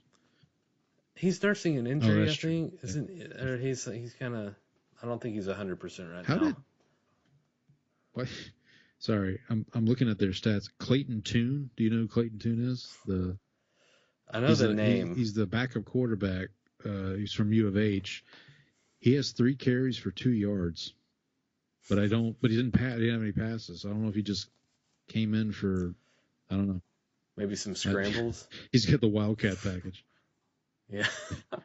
They call the tuna fish package. I was gonna say they call it the tuning the band.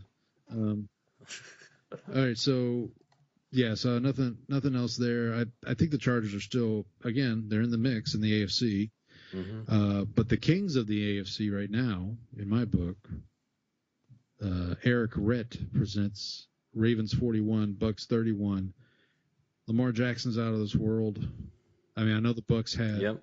We talked a little bit about the Bucks injuries, but well, the Bucks played pretty well at the beginning of that game. Yeah. They were up 2-0, and it's just they're having injury problems. Mike Evans, who probably shouldn't have played in this game. I don't think he was it's weird. So he went on the Rich Eisen show Friday, and he was kind of coy about whether he was going to play or not. And I think the thought going into the weekend was they'll probably rest them, and then Saturday, the injury report came out and he wasn't on it, and it's okay, I guess he's going to play. And then he came in. I think he had a touchdown. Didn't he have the first? He did have a touchdown, and I think that's how he aggravated the hamstring. And then they said at one point that he couldn't put his shoe back on because his hamstring hurt so bad. So that does not sound great, like a no. Yeah, I'm looking here. So it was 10-0. Then the Ravens score. That was that drive where Lamar kind of took over. And then there was and then the Bucks have an 11-play drive that ends in an interception on a goal line. Right, that was that goal line. Yeah, Mayfield threw it, pick in the end zone, and then the Ravens take it 4 plays, 80 yards, and score a touchdown. That was the Justice Hill. Yeah, that was the Justice Hill play, and then another interception for the Bucks leads to a field goal. And then from there, it was just kind of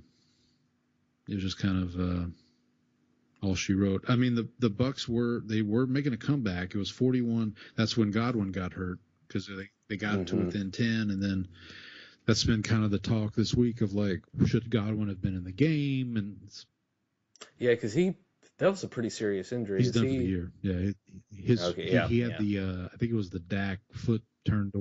One of those like dislocated ankle kind Your of foot injuries. ain't supposed to turn that way, kind of thing. Yeah. Ugh. Yeah. Man, that's brutal. And he's in a contract year too. Yeah, he's kind of in the Paulson Adebo camp, where they're in a contract year, and then now you have the season-ending injury. Now, look, I mean, the Bucs are probably going to be more than happy to bring him back for like a right. But for him, he probably he's playing great. So that's probably going to cost them millions, a good bit. Same with Adebo for the Saints. So yeah. All right, so I think that covers it for the week. Yep. Brandon, I don't know about you, but I think I feel a draft. I feel a draft. I feel a draft. Let's change tables. Get out of here. We have a booth. Okay, so for this week, so last week we did Coach of the Year. This week we're going to do, I don't know what you want to call it, I guess like coaching candidates. So I don't want to speak for you, Brandon, but I think we're going to take this from the lens of coaches, people we wouldn't mind coaching our teams. Can I say that? Because I think that's kind of how we want to frame it. Like, there's head coaching candidates, but who do we want to come in and coach our teams? And I will say I'm interested to see how this goes. So one of the things, just real quick, one of the things I'm interested in. So you're currently McCarthy. You have McCarthy obviously as your head coach. He's an offensive guy. We have Dennis Allen, who's a defensive guy. And I'm wondering if it's like politics a little bit, where if there's a Democratic incumbent, people are going to vote the Republican just because of that change. Similarly, if it's an offensive head coach, are people more inclined to want a defensive head coach? If it's a defensive head coach, are people more inclined? Like, I know what the saying, I can speak from like Saints fans' point of view, because our offense has really been, not outside of 2 games this year, not been that inspiring, I would say. But we might think offensively. But then I also look at, I think the best head coaches, and this is not anything new, but I think the best head coaches are those CEO type coaches, right? Those, like the Dan Campbell. Like, I look at Dan Campbell and I don't think, oh yeah, he's an offensive guy, he's a defensive guy. I think he's a CEO. He runs a team. He's a leader. I'm sure he delegates. He hires smart people and he lets them be smart people, kind of thing. Andy Reid, similarly. Sean Payton was that way a little bit. He was obviously more involved with the offense too. He was the play caller and whatnot. But so yeah, I don't know.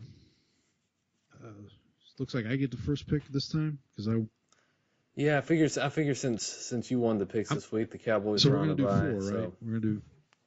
Yep. So we'll do 4. I think the first one is easy, and then after that, it's not as easy for. Yep.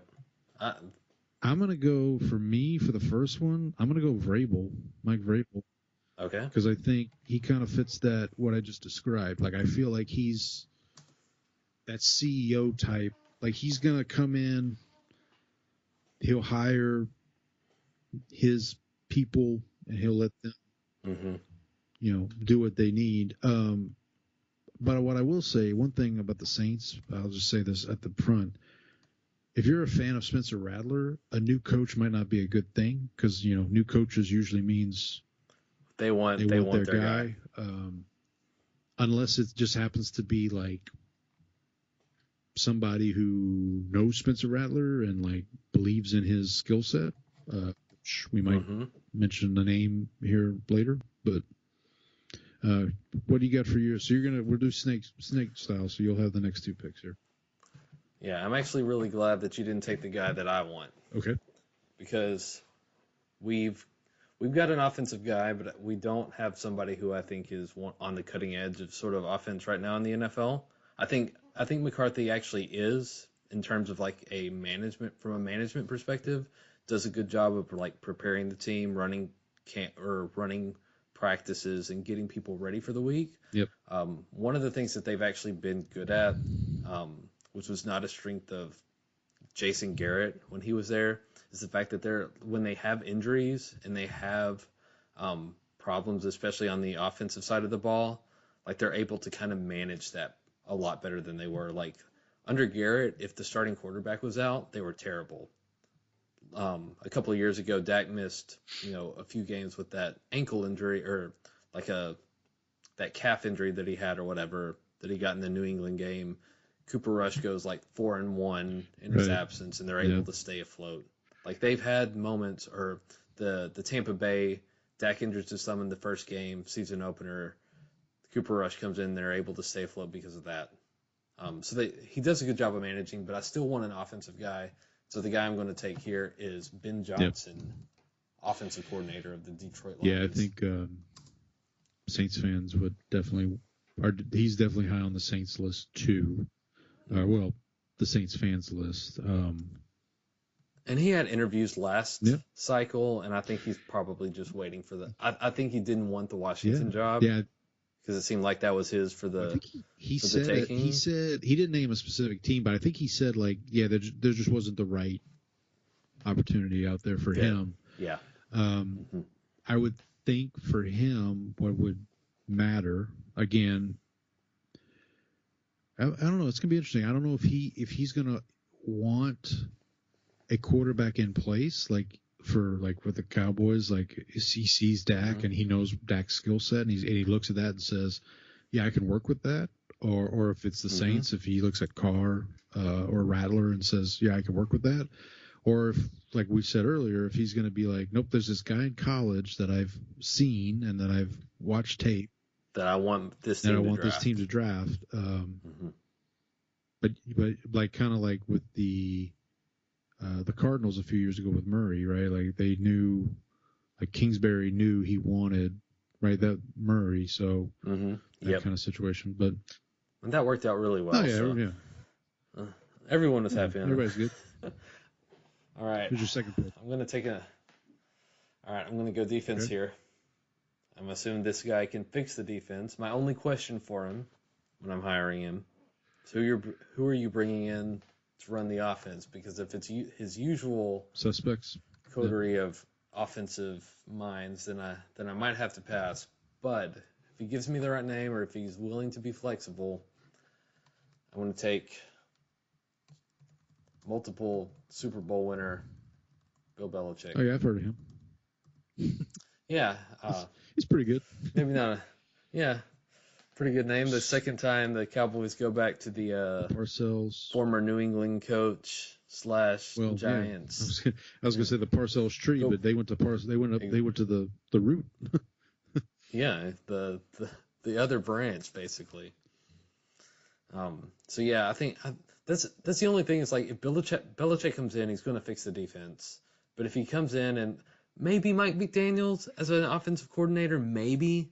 Yeah. But if he come with anybody else, if you're bringing Matt Patricia with you or Joe Judge, if you've got Joe Judge running the offense, that's gonna be a pass. Did you say Mike? You meant Josh McDaniels or Josh McDaniels. You said Mike McDaniel. I was like, well, that actually. Oh, that actually, bring Mike McDaniels to run the offense. Yeah, that's kind of the question I have. Like, I'd like to have him because we'll fix the defense. Offense is a question. Yeah. Look, I mean, those are two good ones. I think we've kind of picked the top three on the board here. Yeah, I think now is where it gets a little bit. Now I've got to do a little bit of slim pickings. Okay, so I went Vrabel. Like I said, he's kind of a CEO type. If we're gonna go, so one of the reasons that Mickey Loomis, the GM for the Saints, kind of stuck with Allen after Peyton retired was he wanted to keep a continuity, right? So, so if he does want to keep kind of some continuity, a former Saint coach, we mentioned his name earlier. I'm going to go Aaron Glenn, who's currently the defensive coordinator for the Lions. I know he interviewed. I heard he did interview with the Saints when Peyton retired, And Mm-hmm. from what I hear, they were very impressed with him. Not impressed enough to hire him, but it's one of those like you put it in your back pocket type interviews. I don't know if they interviewed him for 8 hours like they did Eric Bieniemy, but I think Glenn. He seems like a guy that players like playing for, and he has, like I say, he has history with New Orleans, with the Saints organization. But again, kind of like with Belichick, the question I would say is like, okay, Aaron, who's your OC guy? Like, who you going to bring in? Do you want to work with Kubiak, maybe potentially? And speaking of Kubiak, I'm not gonna have his name. I was kind of curious about that. I was kind of curious how you felt about him. He hasn't really impressed me, honestly. Like, aside from those first 2 games, and I know there's been injuries and all that, but like, you've got to be able to adjust, right? I mean, you've got to be able to figure that out. And he just hasn't. Now listen, in his defense, the Saints' defense has been atrocious the last 2 weeks, so you're really not in like situation like you kind of have to throw the ball, and you've got this young quarterback. And like the Denver game, it was, I don't know if you. Yeah, you're not exactly playing on the front. Yeah, foot. and I don't know if you saw the stat of like Denver had like 14 quick pressures with like less than 2.5 seconds, and as I forget who it was, may have been Des Bryant or a former player tweeted like, yeah, you ain't throwing the ball in 2.5 seconds. Like, you're not getting rid of it that quick. You're getting dump off passes at that point. You're not completing anything down the field. So I wouldn't. So I'll say this: I'm not going to name Kubiak in this exercise. You won't name names, but I wouldn't be surprised. I think for Kubiak, the best scenario is Allen gets fired during the season, which I don't see happening, and then he gets promoted. I think if Allen does get fired, though, they're going to probably promote Darren Rizzi, who's the special teams coach. But anyway, all that to say, but what I was going to say, the connection I was going to make here with Kubiak is, I'll throw out the name Bobby Slowick, who's the Texans OC, only because there's a relationship there, right? They've both come from the San Francisco. So it could be a situation where Slowick comes in, Kubiak stays OC, they hire maybe, I don't know, Robert Saleh to be the DC, or, they hire someone of that ilk. See, that's the thing with this cycle is I think that if you hire an offensive guy, you've got kind of your pick of a lot of defensive guys that you could go out there and get to run the defense if you need to. And that feels like what it's been like for a while. Like, it's been for a while there, it was like, nope, you got to hire the defensive guy, right? And then just make sure you've got you have your kind of pick of the litter of the OCs. And now it's kind of flipped. Like we talked about, the psychology's flipped a little bit to where now it's, no, get your offensive guy. You'll have the defensive guys. Who you got for your last 2 picks? All right. I'm going to take first Are you taking? I've gone back and forth between 2 guys. I think. Okay. All right. I'm going to take Adam Stinovich, offensive coordinator for the Packers. Okay. I was like, you're gonna have to help me out with that one. I don't know. Yeah. So I pulled up a list of like coaching candidates for this, and so I was like, I kind of want somebody from like one of those. I don't know if I want to go. I don't know how deep if I want to go back to the McVay well again and just try to pull his next coordinator. Kubiak's a name I considered. Yeah. But I was like, if I could get somebody off that Green Bay staff, just because of what LaFleur's been able to do, and you're kind of hoping that the guy that he's got learning under him, or is somebody who could count on to kind of take that next step. Then the other one, I wouldn't. So I'm not going to take this guy, but Brian Flores, I like. Okay. Seems like a sharp mind.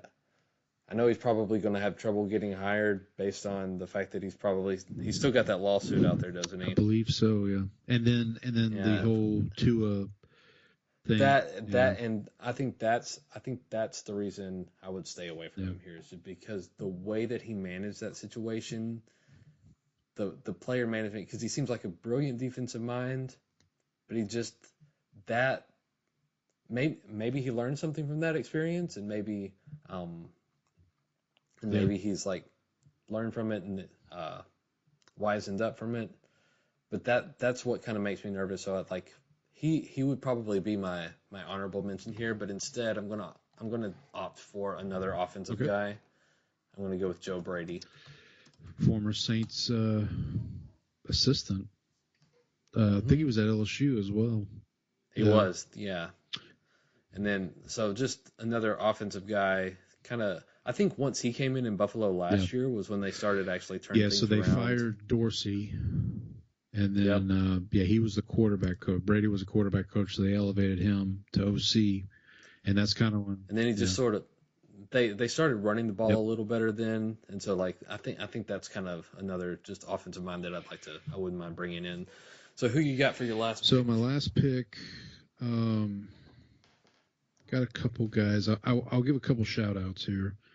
Vance Joseph, the Broncos DC, former Cardinals head coach. I mean, obviously, I just saw the Broncos defense. They're good.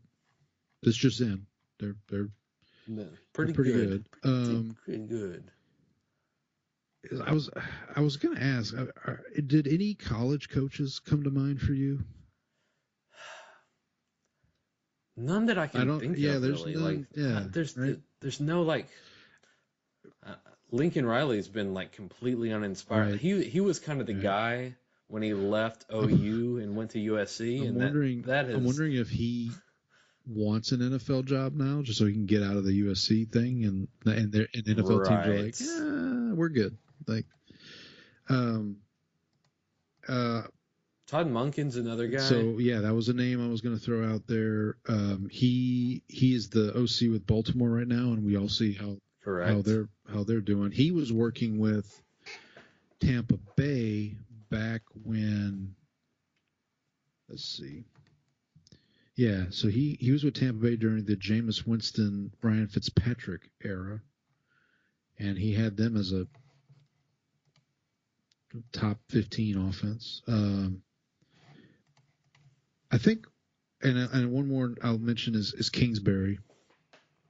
I think if he keeps doing what he's doing with Daniels, I think he's going to get consideration. But I'm going to go an offensive guy, and this is twofold. So it's an offensive guy, but it also hurts a division rival. I'm going to go with Liam Cohen, the OC from the Buccaneers. Is that Cohen spelled C-O-E-N? Cohen like H-E-N? Brothers, yeah, C-O-E-N. Oh. No H. I mean, we've seen what he's done with Baker this year. I mean, again, if the Saints go offense, and also too, he is from the McVay tree, so maybe he and Kubiak again have some kind of. I do think if the Saints don't hire Kubiak, so if they decide to get rid of Allen, here's my thing: they get rid of Allen, then the entire defensive staff's gone because that's all his guys basically. But then if they interview Kubiak and say, okay, maybe we don't go with him, but maybe we go with a guy who is familiar with Kubiak, like Slowick or Cohen, and they can come in and kind of revitalize that offense. And then, again, the question just becomes, who you bring in as your defensive coordinator? Now, again, from the 49ers background, Saleh was the defensive coordinator for the 49ers. So I wouldn't be upset if Robert Saleh is our defensive coordinator next year. I mean, he seemed like he did well enough to get a head coaching job. Mm-hmm. Yeah, and the Jets defense wasn't abysmal. I mean, they were, if I remember correctly, that was back when that was the only thing the Jets really had going. They went 7-9 last year with Zach Wilson.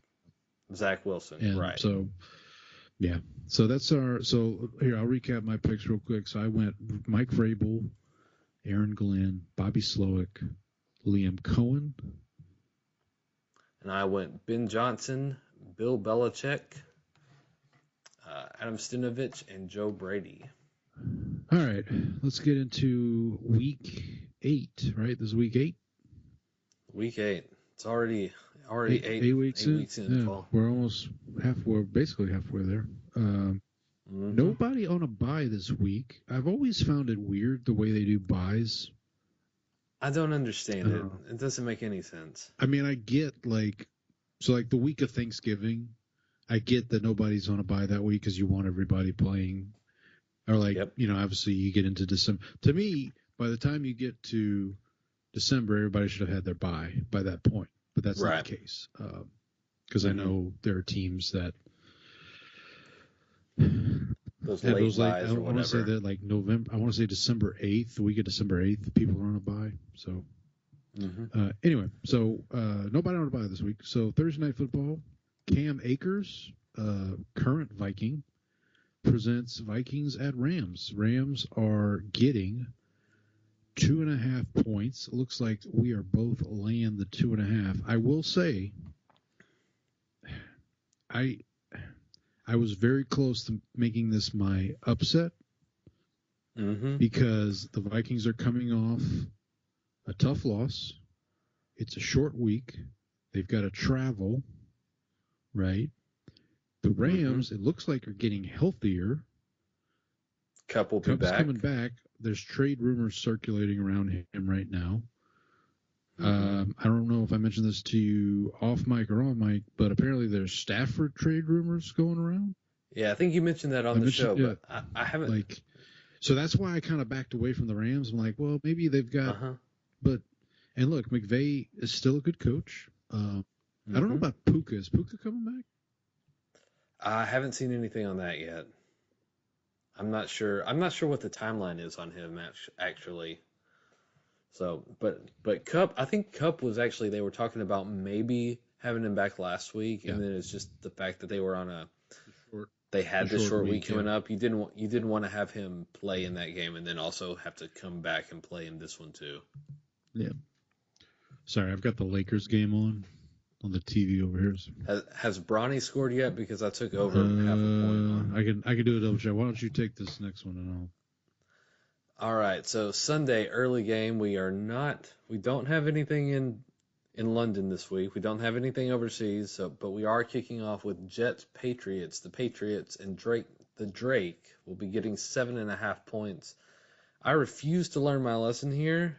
I'm laying the 7.5 with the Jets based solely on the fact that the Jets defense is decent. The Patriots defense is supposedly soft, and I think they'll be able to put a little bit of pressure on Drake May. I think they'll be able to kind of harass him a little bit. Don't feel good about having to lay the points with this Jets team because they continue to let me down. But you are taking the other side of that. Yeah, I got to love the Drake. I think it's more just what you were talking about. Wasn't there a stat at one point of this season where, like, if you were favored by more than 7, like teams that were favored by more than 7 hadn't lost every game outright? Was it lose outright or cover? At least didn't cover. They didn't cover at all. I don't know if they were. I don't know if they lost every game. I mean, that's part of it. There's quite a few more than 7-point spreads this week. So I just thought of that. And did you say who this game was presented by? Oh, yeah. Oh, sorry. I missed that. This is being presented by Dave Magette. Dave, run you little Maggot. There's gonna have to add him into the pantheon. It's a great Chris Berman nickname from years ago. Speaking of great Chris Berman nicknames, Eric Sleeping with Bieniemy presents Eagles at Bengals. This one kind of surprised. Well, I don't know if it surprised me. Bengals are favored by 2.5. I took the Eagles mostly to help jinx them. For their benefit. Yeah, I actually have this because considering this is an upset, just the Bengals defense, we talked about they looked a little unimpressive against Cleveland. Maybe that had to do with kind of the defensive schemes that were used against them, but I don't trust the Bengals defense. I think their offense is good. I think they'll probably be able to put up some points, but I don't feel good about trying to take the Bengals. We didn't talk about this, but the Bengals defense has actually been better the last 2 weeks. Now they played the Giants and the Browns, so big caveat there. Right.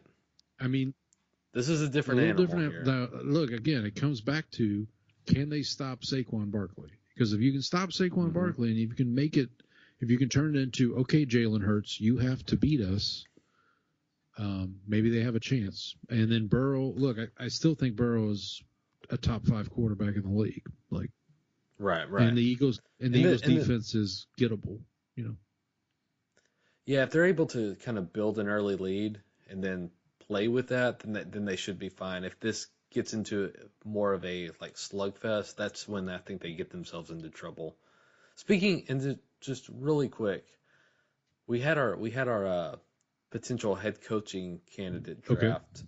Neither one of us mentioned Eric Bieniemy. He's sort of lost his luster with his stint in Washington. Yeah, well, now he's the OC at UCLA, I believe. And he did lose his luster following that stint. I know the Saints interviewed him 8.5 hours, and I think he just got to the point where he didn't want to be in the shadow of Andy Reid anymore, and so he took that job with Washington. Wasn't a great situation. Yeah, honestly. I mean, but. What are you going to do? Okay, so we're both on the Eagles there, plus 2.5. Yep. All right, Bryce Pop, linebacker, Bryce Pop. He presents Packers at Jaguars.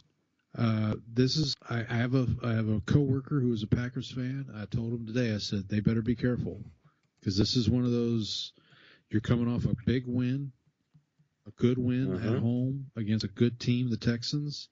You're now traveling to Jacksonville, who's coming off 2 weeks in London. Everything points that the Packers should completely win this game. And, so just, I didn't notice that. Yeah. So so I'm taking the Jaguars plus 4.5, and I'm considering making this my upset. Okay. But don't lock it in yet. But it's up there. I'm thinking about it. Yeah, the Jaguars, outside of being able to take down the Drake this past week, they haven't really shown me much. Like, I just have no faith in them being able to really keep this close. But what I'll say is, if Love decides to cosplay as Will Levis a couple times. Yeah, that's the thing is, like, they've been able, he's offset his mistakes with big plays. If he's not able to do that, then that's how the Packers become, susceptible to an upset here. So yeah, I'm not going to lock it in just yet, but I'm considering. So we're opposed on this one. I'm plus 4.5 with the Jags. You're laying the points with the Packers. It's tough to go into the Waffle House, capital of the world. And get a win. Yeah, you don't just walk into Trev America or whatever their stadium's called now. Duval. Yeah, you don't just walk into Duval and come out with an easy win. Yeah, that's right. All right, next up, Adrian Peterson, East Texas legend, presents Titans versus Lions. Lions coming off their big win against the Vikings, laying 11.5. I'm going to lay the 11.5 based on the fact that not non-cosplay Will Levis may be playing in this game. I assume even with Rudolph. I know the Titans have a good defense, but I just don't see, this may be something else to kind of keep in the back pocket, but without Hutchinson, I think the Vikings were able to kind of keep the pass rush of the Lions at bay. So that's going to be something that might be worth watching as we go through the rest of the season.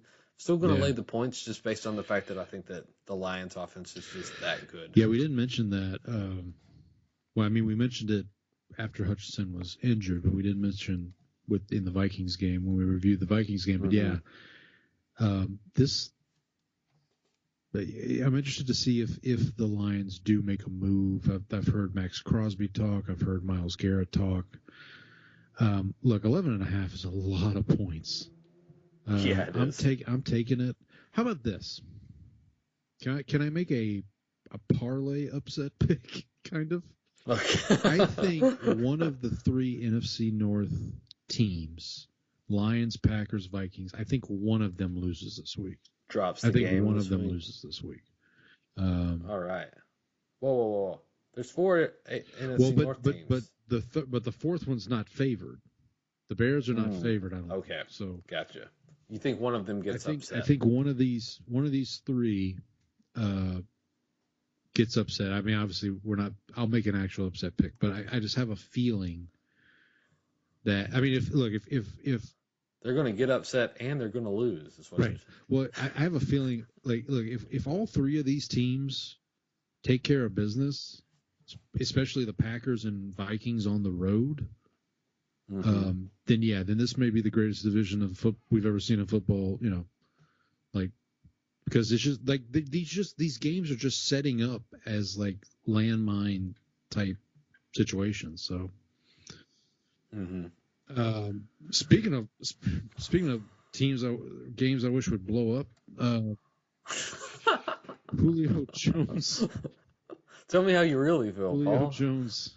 That's the only chance the Saints have at this point. Julio Jones presents Falcons at Bucks. Another rematch. Hey, yeah, we're gonna get rematches now. This is what is this, like 2 weeks? Apart? This is like three or 4 weeks.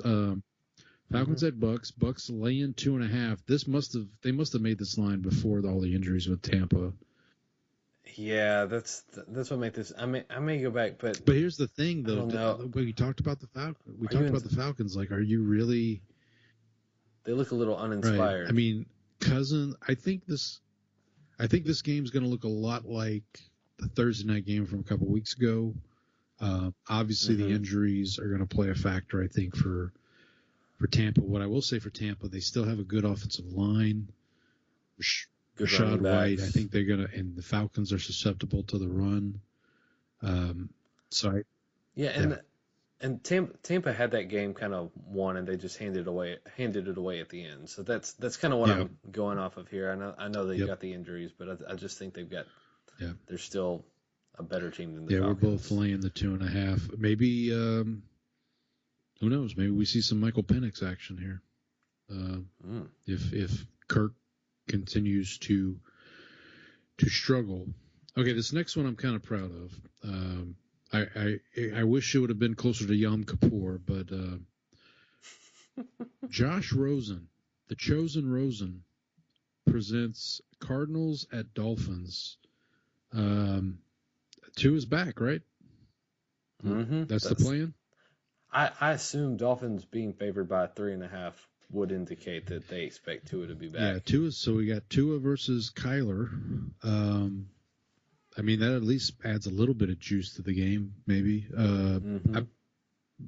If nothing else, hopefully this game's high scoring, But yeah, the Dolphins kind of never looked in sync, even when Tua was there to start the season, and so I'm going to take I'm taking the Cardinals in the points here. I think the Cardinals' defense is bad, but not quite sold on the Dolphins just yet. So I'm just gonna take the points based on that. Maybe.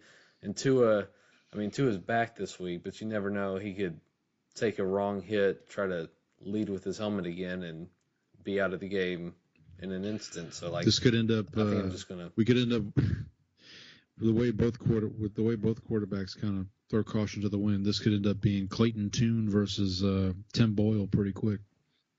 Yep. So I'm laying the 3.5 with the Dolphins. And I am taking the 3.5 with the Cardinals here. All right, up next, Eric Zaire So quick story. The reason I picked Eric Zaire for this one, I actually went to school with a kid named Eric Zaire. Not this guy, but same name. I think he spelled Zaire a little differently, but anyway, and I almost picked it. I almost picked it as the presenter for Ravens Bucks because Zaire played for the Bucks too. But anyway, so this is Ravens at Browns. Browns plus 9.5. It's Jameis time. We're both playing. You know who could have presented this game? That? Billy Cundiff. That's true. But we've used them, right? Didn't we use them? I know we used them for the patron Saint Cowboy. Oh, I think we did. I think we did. Game already. Yeah. And I did look because there was one game I was going to use. I can't remember. There was one game I was going to use somebody, and I was like, "Oh no, I can't use him. We've already used them." I can't remember who it was, but anyway, Ravens laying 9.5. We're both laying the points with the Ravens. Now this. I know Jameis might be in, but I don't think even he can salvage this. I don't think they'll offense. be eating many W's. I do not think so.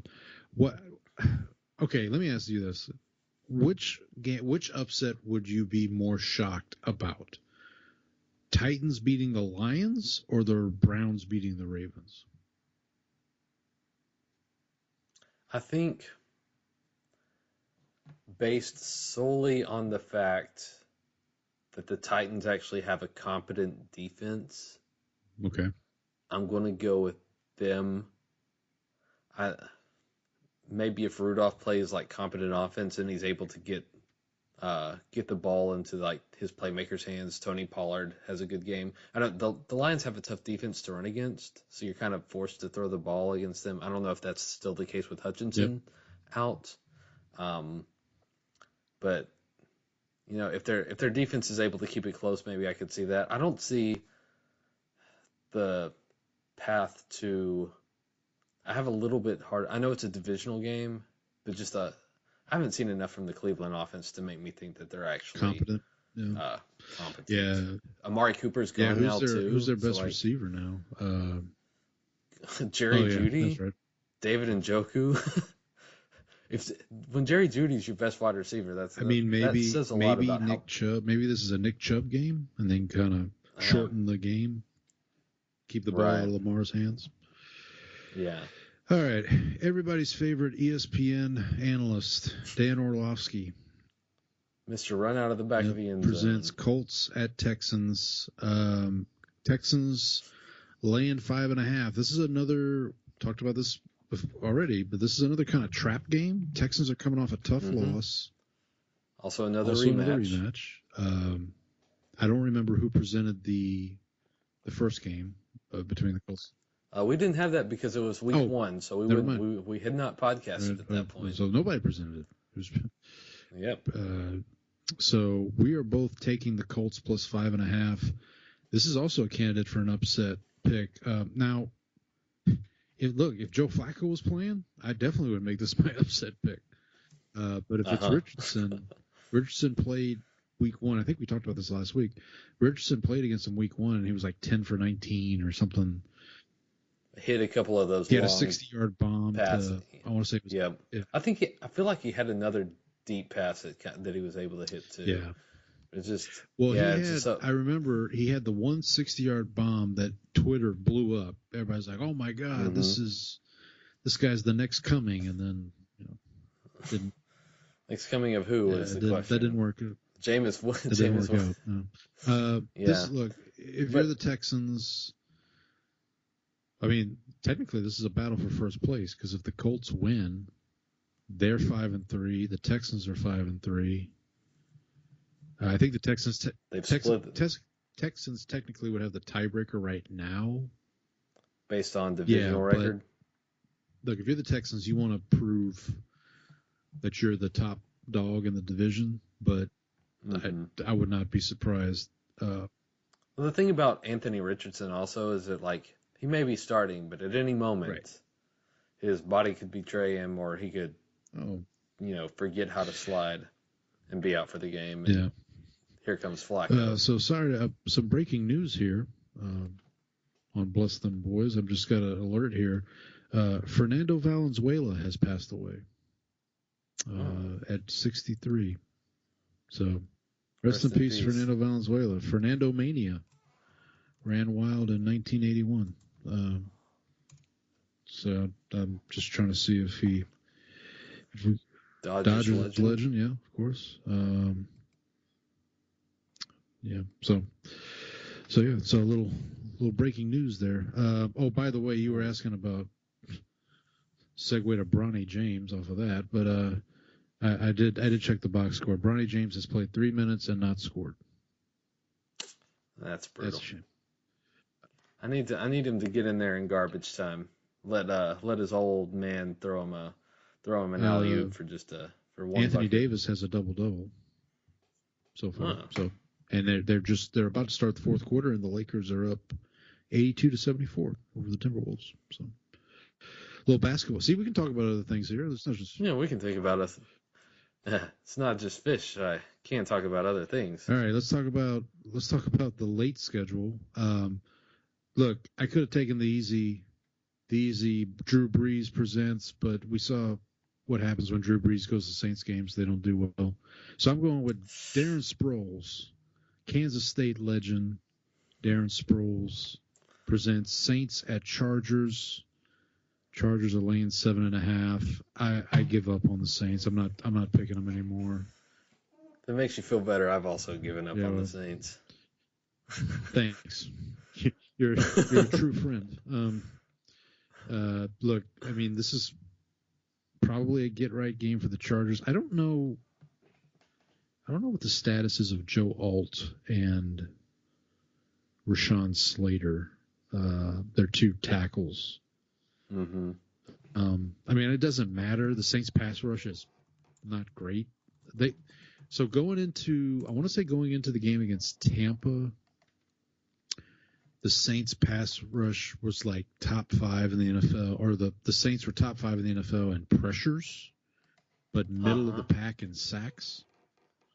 Right. So they're just not getting home. They home. just don't get home. Let me just look this up real quick. Let's see if I can find an injury. Joe Alt is back in. He played against Denver. He played against Arizona. Okay, so he is back in the lineup. Okay. And then I don't see Rashawn Slater on the injuries here. Joey Bosa is questionable.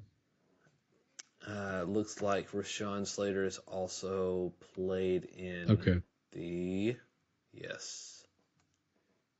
also played in the Arizona game. The best news of this game for me is I have J.K. Dobbins on my fantasy team, so hopefully. Oh, there you go. If the last 2 weeks of run defense for the Saints. By the way, how'd Sean Tucker do for the Buccaneers Monday night?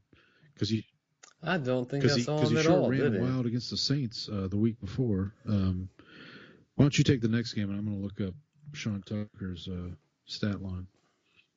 All right, Anthony Hargrove presents Bills versus Seahawks. Saints legend. Bills are on the road in Seattle. Seattle getting 2.5 points at home. You and I are on the same side of this. We're both taking the Seahawks plus 2.5.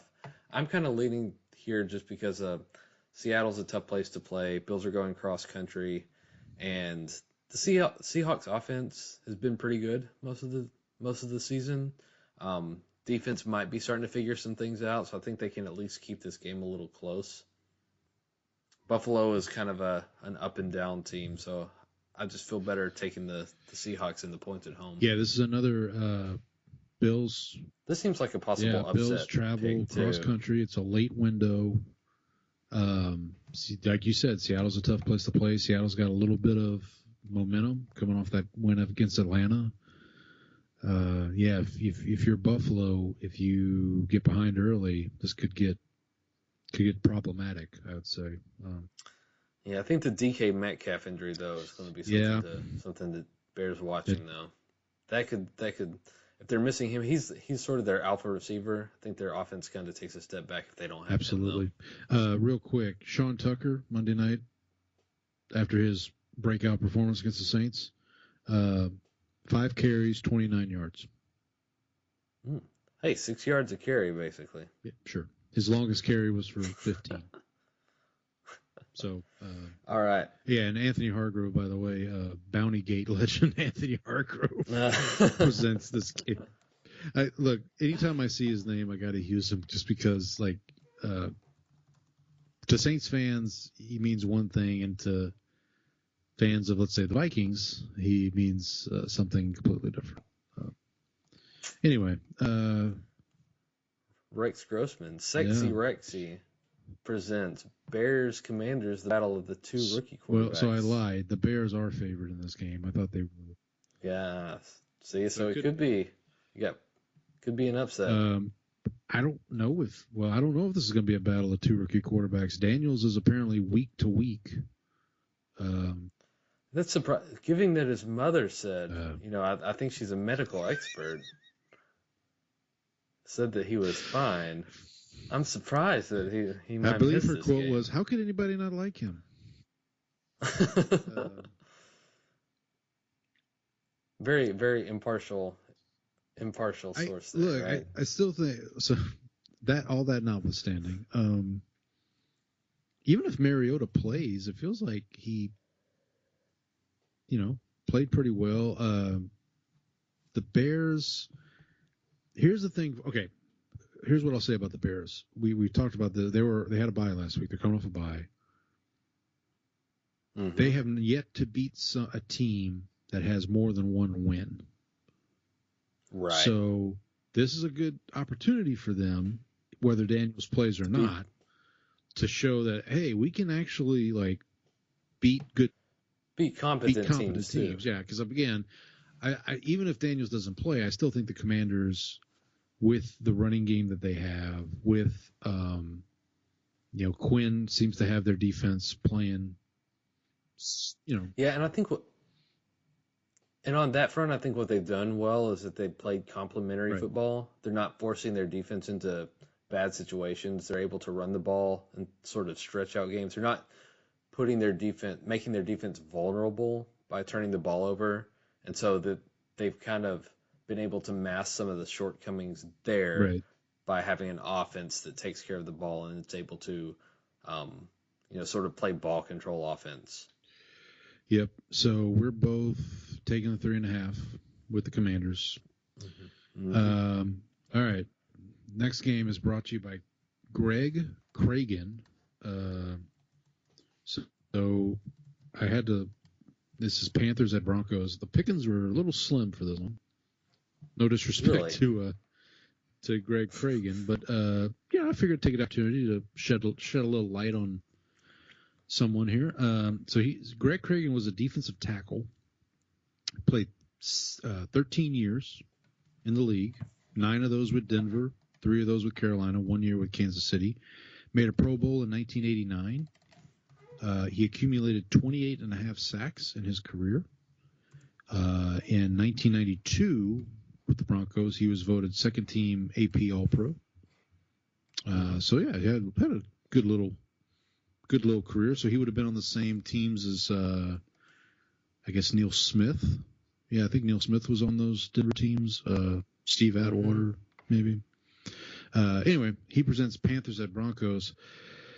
Okay, Broncos, you're coming off a Thursday win where you demolished the Saints, and now you're playing a team worse than the Saints, which is saying a lot. So again, we're both laying the 7.5 with the Broncos. Who else could have presented this game, but we already used them, was Steve Berline. Yeah, Steve Berline. Yeah, that was who I was. That was the one. That's what it was. I had him originally, and then I'm like, wait, we've already used Steve Berline for something. You can't. Immaculate Grid. We're trying to be good to the rules here. So, not much else to say about this game. If you're the Broncos and you want to prove that you're a competent team, this is a game you got to win. Losing this game only proves that you're incompetent. Right. It doesn't do you. And if you're Bo Nix, you want to keep showing that you're progressing. Yeah, maybe throw to your own receiver instead of throwing in between people this time. Yeah, good luck with that. All right, next up, Longhorn legend Derek Johnson presents Chiefs versus Raiders. Raiders getting 9.5. I did. I know I called him a I coward. did that just for you. But I am Antonio Pierce. Can't quit him, huh? He covered last week. Okay, fair enough.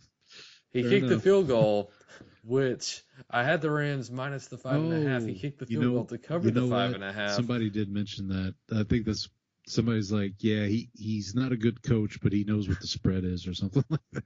Exactly. So lose by 9. I'm still happy. Antonio Pierce. Yeah, look, I need you to come through for me here. I said it earlier. I'm not betting against Mahomes and Reed at this point. I learned. Or Spagnuolo. Yeah. By the way, Derek, I used Derek Johnson for you. I figured you would appreciate. That's right. A Longhorn legend there. Yeah. Look, I think. Let's see what the Chiefs do this way. Like, it's almost like with the Chiefs, I'm almost more interested in like, okay, how are they going to win this game? You know, like, because at this point, I feel like we all expect them to win. It's like, okay, how are they going to do it this week? Are they going to? Is Mahomes going to throw for like 300 yards? Is Kareem Hunt going to run for 100? You know, like, what's the defense going to get some turnovers? Like, what's the path to victory for them this time? All right, Sunday night. You want to take this one? Yeah, I was really hoping this game would get flexed out of prime time. It has not been flexed out of prime time. The 49ers, Ken Norton Jr. presents Cowboys at Niners. Niners laying 5.5 points. I will say in the markets, this has gone down to 4.5. I would imagine, yeah, with all the injuries. With all the injuries. Debo's out of the hospital. It seems like I don't know if he'll play. I'm laying the points just because the Niners are our boogeyman. I know we're coming off a bye. I know we're getting Micah Parsons back. We still won't have DeMarcus Lawrence. Still won't have Marshawn Nealon. If we can stop the run, maybe we have a chance. I know Trent Williams got kicked out of the game because he. Yeah, I haven't seen anything about a suspension, but he probably should be suspended. He's kind of. Well, I will say that he's cheap shot at people before. Like he has a history of this. Okay. He's a repeat offender. Well, they haven't said. I mean, we're recording this on Tuesday. I'd imagine if anything was going to happen, they would have said it probably by. If he gets suspended, I also assume there'd be an appeal that would keep him eligible for this game anyway. So we're probably not going to get the benefit of a suspension, even if it does happen. So I'm laying the 5.5 also, just per our usual. I think we've given up on our teams this year, haven't we, Paul? Can I tell the Ken Norton Jr. story? Absolutely. I forget what the circumstance. I think we were just playing Immaculate Grid one day, and I used Ken Norton Jr. and I texted you and I said, yes. 49er legend Ken Norton Jr. and you very quickly responded with the gif of Daryl from The Office saying, "Start over." Hey, idiot! Start over.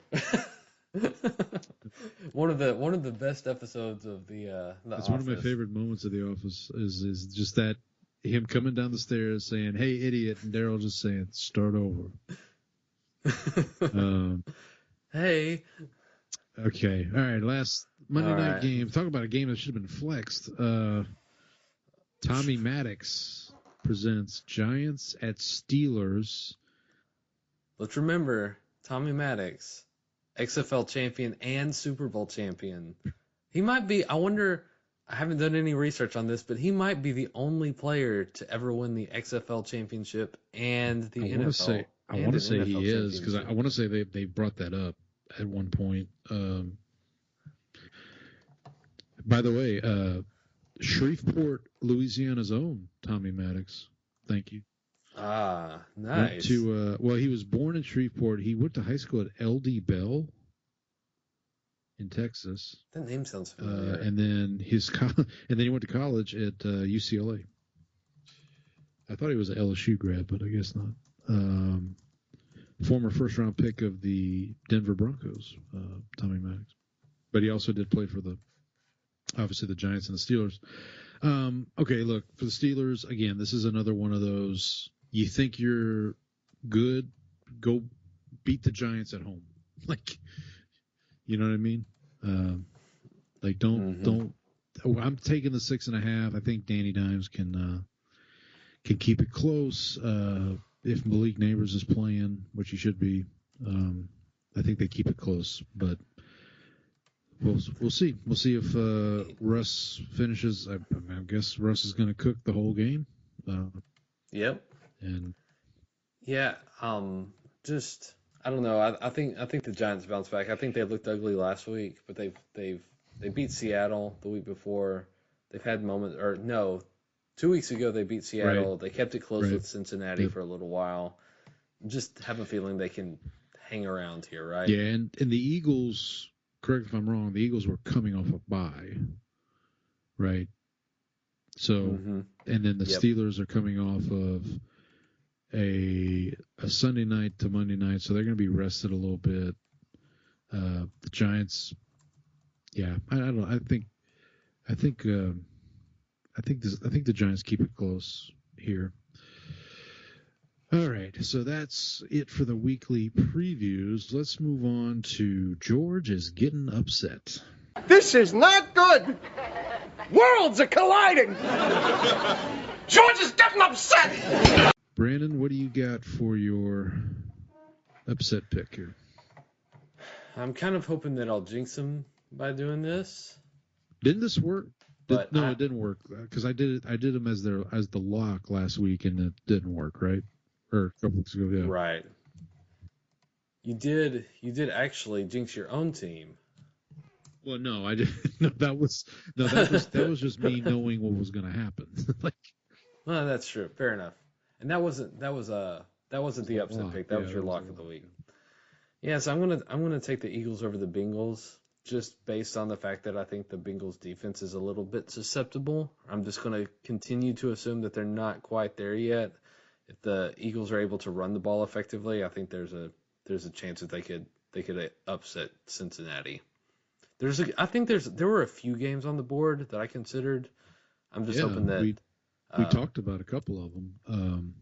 If the Eagles win this game, then I get the upset pick correct, and if they don't, then the Eagles lose. So it's a win-win. That's what we call a situation win-win. for me here. So I just did a swerve here at the end. So all right. I'm going to go against your lock, which we'll talk about in a second, and I'm taking as my upset Rams over Vikings. So with that, I'm now obviously taking the plus 2.5 with the Rams, but I'm going to say my upset of the week is Rams over Vikings Thursday Night Football. All right.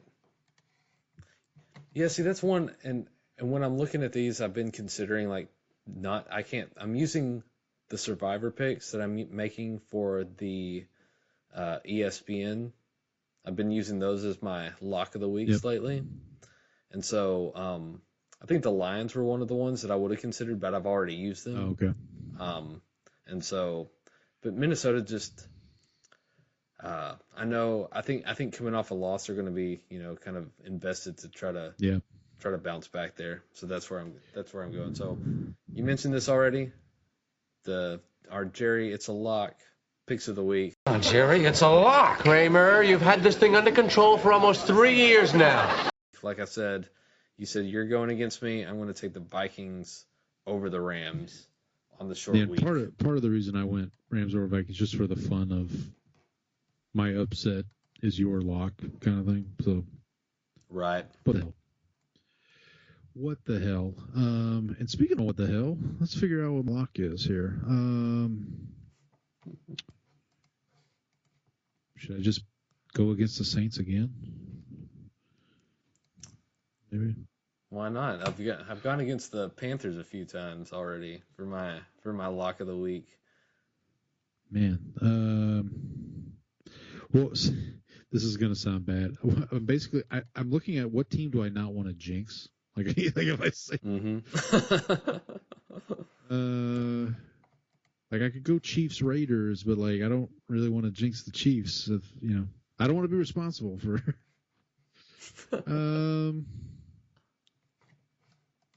You know what? What the hell? Let's go Lions over Titans. There you go. All right, and one quick note. I did look up players that won an XFL championship and a Super Bowl. Tommy Maddox was obviously one. The other one. Oh, so there were two. Was it Jose Cortez? It was not Jose Cortez. Jose Cortez did not win the Super Bowl, unfortunately, with any of the NFC East teams. He was too late in the cycle there. That's a shame. David Ritchie, a defensive tackle who played for the Denver Broncos, San Francisco 49ers, and Jacksonville Jaguars.